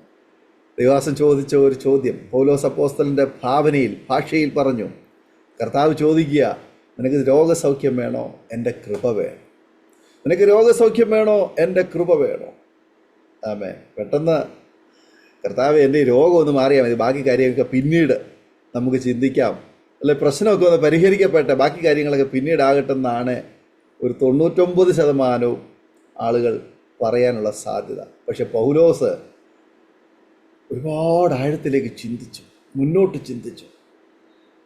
ആമേ. തനിക്കറിയാം തന്നെ വിളിച്ചതാരാണെന്നും, തന്നെ തിരഞ്ഞെടുത്തത് ആരാണെന്നും, കൂടെ ഇരിക്കുന്ന ഈ ദൈവം ആരാണെന്നും വ്യക്തമായ ബോധ്യം പൗലോസിനുണ്ടായി. അതുകൊണ്ട് പൗലോസ് തെരഞ്ഞെടുത്തു കർത്താവിൻ്റെ കൃപ. ആ കൃപ ഇന്നും ഞാൻ കർത്താവിൻ്റെ ദാസൻ ജോബിൻ ജോൺസന്റെ വാക്കുകളിലൂടെ മനസ്സിലാക്കുന്നു, ഇത് കൃപയല്ലാതെ മറ്റൊന്നുമില്ല. ദൈവത്തിൻ്റെ കൃപയല്ലാതെ നിൽക്കാൻ കഴിയത്തില്ല. ആ ഒരു കൃപ ദൈവത്തിൻ്റെ മേലെ ദൈവം പകർന്നത് ഓർത്ത് ഞാൻ ദൈവത്തിന് സ്തോത്രം ചെയ്യുക. മാത്രമല്ല സഹോദരി ആമേനെ ജൂലിഹാന, ആമേൻ, ആ സഹോദരിക്ക് ദൈവം ആ ഒരു കൃപ കൊടുത്തു.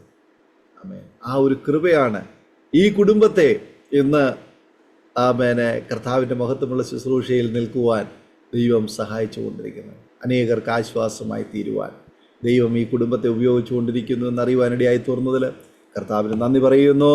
ദൈവദാസനെയും കുടുംബത്തെയും ദൈവം ധാരാളമായി അനുഗ്രഹിക്കുമാറാകട്ടെ. ഞങ്ങളെ കേട്ടുകൊണ്ടിരിക്കുന്ന മാന്യ ശ്രോതാവേ, ഒരുപക്ഷെങ്കിൽ നിങ്ങൾ കടന്നു പോകുന്ന സമാനമായ സാഹചര്യങ്ങൾ ഒരുപക്ഷെങ്കിൽ നിങ്ങളുടെ ജീവിതത്തിലുണ്ടാകും. ചികിത്സിക്കരുതെന്നോ നിങ്ങൾ മറ്റു കാര്യങ്ങളിലൊന്നും ആശ്രയിക്കരുതോ എന്ന് ഞങ്ങൾ പറയുന്നില്ല.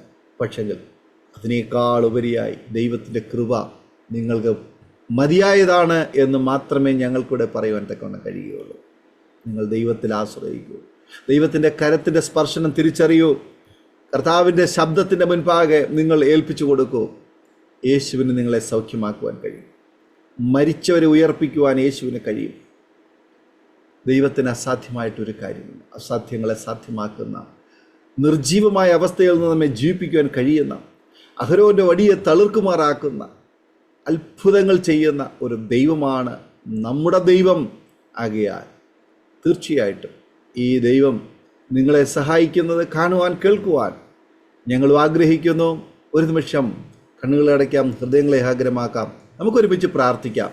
നമ്മുടെ പ്രശ്നം എത്ര വലുതായിരുന്നു, നമ്മുടെ അടുക്കിലേക്ക് ഇറങ്ങി വന്ന് നമ്മുടെ കരം തൊട്ട് കരം പിടിച്ച് നമ്മെ സൗഖ്യമാക്കുന്ന ആ ദൈവത്തിൻ്റെ ആണിപ്പെട്ടുള്ള കരം ഒന്ന് നമ്മെ തൊടുന്നതെന്ന് നമുക്ക് അനുഭവിച്ചറിയാം.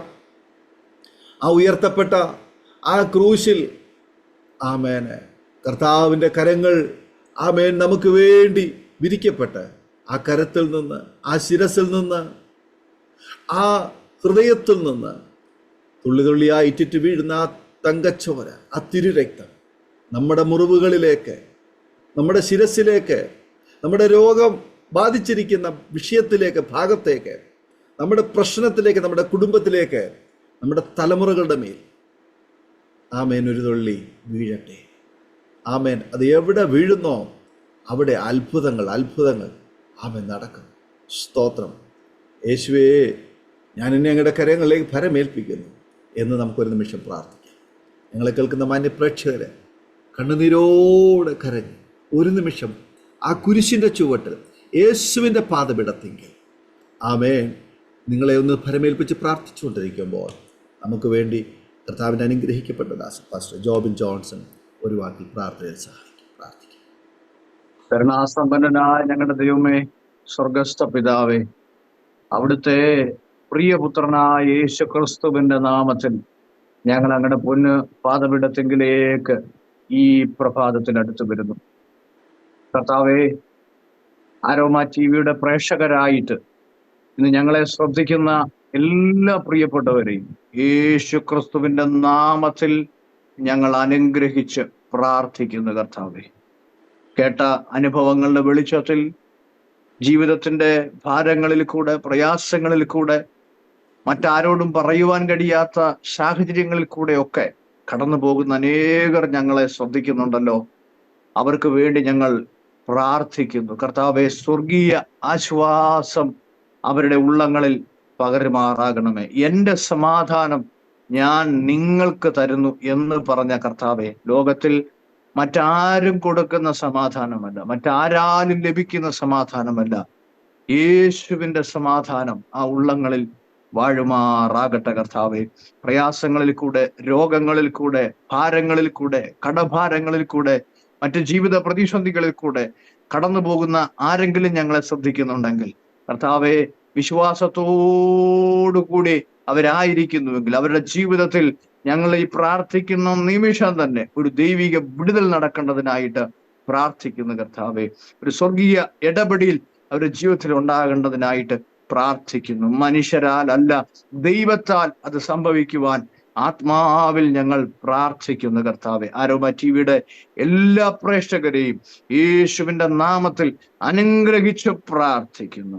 ആമേൻ. ഈ ദിവസങ്ങളിൽ അനേക സാക്ഷ്യങ്ങൾ ലോകത്തിന്റെ 4 ഭാഗത്തു നിന്നും ആമേ സ്തോത്രം നാനാ ദിക്കിൽ നിന്നും ഉയരേണ്ടതിനായിട്ട് ഞങ്ങൾ പ്രാർത്ഥിക്കുന്നു. ഈ സാക്ഷ്യം കേൾക്കുന്ന ഈ അരോമ ടിവിയുടെ പ്രേക്ഷകരായിരിക്കുന്ന അനേകർ ഈ ദിവസങ്ങളിൽ ഈ ശുശ്രൂഷയുടെ ഭാഗമായിട്ട് ഇതിനകത്ത് സാക്ഷ്യങ്ങളുമായി കടന്നു വരുവാൻ തക്കവണ്ണം ദൈവം അവരുടെ ജീവിതത്തിൽ അനുഭവങ്ങളെ ഒരുക്കി കൊടുത്ത് അത്ഭുതകരമായ വിടുതലുകളെ കൊടുത്ത് ഈ ജനത്തെ അവിടുന്ന് അനുഗ്രഹിച്ചു വഴി നടത്തണമെന്ന് സ്വർഗത്തോട് ഞങ്ങൾ പ്രാർത്ഥിക്കുന്നു. ഈ വചനം കേട്ട, ഈ വാക്കുകൾ ശ്രദ്ധിച്ച എല്ലാ പ്രിയപ്പെട്ടവരെയും പിതാവിന്റെയും പുത്രന്റെയും പരിശുദ്ധാത്മാവിന്റെയും നാമത്തിൽ അനുഗ്രഹിച്ചു പ്രാർത്ഥിക്കുന്നു. അരോമ ടിവിയുടെ എല്ലാ പ്രവർത്തനങ്ങളെയും നേതൃത്വം കൊടുക്കുന്ന കർത്താവിന്റെ ദാസനെയും കുടുംബത്തെയും തന്റെ ശുശ്രൂഷകളെയും അണിയറ പ്രവർത്തകരെ എല്ലാവരെയും യേശു ക്രിസ്തുവിന്റെ നാമത്തിൽ അനുഗ്രഹിച്ചു പ്രാർത്ഥിക്കും. ആശീർവദിച്ചു വഴി നടത്തണം. ദൈവകൃപ കൂടെയിരിക്കണം. മഹത്വമെല്ലാം തിരുമേനിക്ക് യേശുവിൻ അൻപുള്ള നാമത്തിൽ തന്നെ. ആമേൻ, ആമേൻ, ആമേൻ. വളരെ നന്ദി കർത്താവിൻ്റെ ദാസൻ ജോബിൻ ജോൺസൺ. ഇത്രത്തോളം സമയം ജീവിതത്തിലെ നല്ല ഓർമ്മകൾ, അനുഭവങ്ങൾ, ദൈവം നടത്തിയതായ അത്ഭുതകരമായ വഴികളെക്കുറിച്ച് സാക്ഷ്യം പറയുവാൻ സമയം വേർതിരിച്ചതിന്, കടന്നു വന്നതിന് കർത്താവിൻ്റെ ദാസനുള്ളതായ നന്ദി സ്നേഹം അറിയിക്കുന്നു. ദൈവമായ കർത്താവ് ദാസനെയും കുടുംബത്തെ ശുശ്രൂഷകളെയും ധാരാളം അനുഗ്രഹിക്കട്ടെ. സൗഖ്യം, ആരോഗ്യം, ദീർഘായുസ്സും ദൈവം തരട്ടെ എന്ന് ആശംസിക്കുന്നു, പ്രാർത്ഥിക്കുന്നു. അതുപോലെ തന്നെ ഞങ്ങളെ കേട്ടുകൊണ്ടിരുന്ന മാന്യ പ്രേക്ഷകരുള്ളതായ നന്ദി സ്നേഹം അറിയിക്കുന്നു. ദൈവം നിങ്ങളെല്ലാവരെയും അനുഗ്രഹിക്കുമാറാകട്ടെ. ഈ സാക്ഷ്യം നിങ്ങൾക്ക് അനുഗ്രഹമായി തീർന്നുവെങ്കിൽ തീർച്ചയായിട്ടും നിങ്ങളുടെ പ്രിയപ്പെട്ടവർക്ക്, സുഹൃത്തുക്കൾ കൂടി ഷെയർ ചെയ്ത് കൊടുക്കൂ. അവരും കേൾക്കട്ടെ, അനുഗ്രഹിക്കപ്പെട്ടെ. അതിലൂടെ ദൈവം നാം മഹിമപ്പെടും. നിങ്ങളുടെ വിലയേറിയ അഭിപ്രായങ്ങളും നിർദ്ദേശങ്ങളും കമൻറ്റ് ബോക്സിൽ രേഖപ്പെടുത്താവുന്നതാണ്. മാത്രമല്ല, നിങ്ങൾക്കൊരു പ്രാർത്ഥനാ വിഷയമുണ്ടെങ്കിൽ, ഞങ്ങളുമായി ബന്ധപ്പെടുവാൻ ആഗ്രഹിക്കുന്നെങ്കിൽ, സ്ക്രീനിൽ കാണുന്നതായ വാട്സപ്പ് നമ്പറിൽ ഞങ്ങൾക്ക് നിങ്ങളുടെ പ്രാർത്ഥനാ വിഷയങ്ങൾ അറിയിക്കൂ. ഞങ്ങൾ നിങ്ങൾക്കൊണ്ട് പ്രാർത്ഥിക്കാം. അടുത്ത അനുഗ്രഹിക്കപ്പെട്ടൊരു സാക്ഷ്യവുമായി വീണ്ടും കാണുമ്പോഴേ എല്ലാ പ്രിയപ്പെട്ടവർക്കും good bye. God bless you all. ഓർമ്മയുടെ മനോരഥത്തിൽ മായാത്ത ഓർമ്മയ്ക്കായി അരോമ മാട്രിമോണിയിൽ നിന്നും ജീവിത പങ്കാളിയെ കണ്ടെത്തൂ. നിങ്ങൾ ഒരു ക്രിസ്തീയ ജീവിത പങ്കാളിയെ അന്വേഷിക്കുകയാണോ? അതോ മക്കൾക്ക് അനുയോജ്യമായ ഒരു തക്ക തുണയ്ക്കു വേണ്ടി പ്രാർത്ഥിക്കുന്ന വ്യക്തിയാണോ? എങ്കിൽ അരോമ മാട്രിമോണി നിങ്ങൾക്ക് വേണ്ടിയാണ്. ഇന്നു തന്നെ സൗജന്യമായി രജിസ്റ്റർ ചെയ്യൂ. അരോമ മാട്രിമോണിയുടെ പ്രത്യേകതകൾ: രജിസ്ട്രേഷൻ തികച്ചും സൗജന്യം. ലോകത്തെവിടെയുമുള്ള അനുയോജ്യമായ ക്രിസ്തീയ ജീവിത പങ്കാളിയെ തിരഞ്ഞെടുക്കാം. വിവാഹം നടക്കുന്നതുവരെ സർവീസ് ലഭിക്കുന്നു. ഏറ്റവും ചെറിയ പാക്കേജുകളും തിരഞ്ഞെടുക്കാം. അരോമ മാട്രിമോണി നിങ്ങൾക്കായി ഒരുക്കുന്നു വിവാഹം പരമാനന്ദം. Email aroma matrimony2020@gmail.com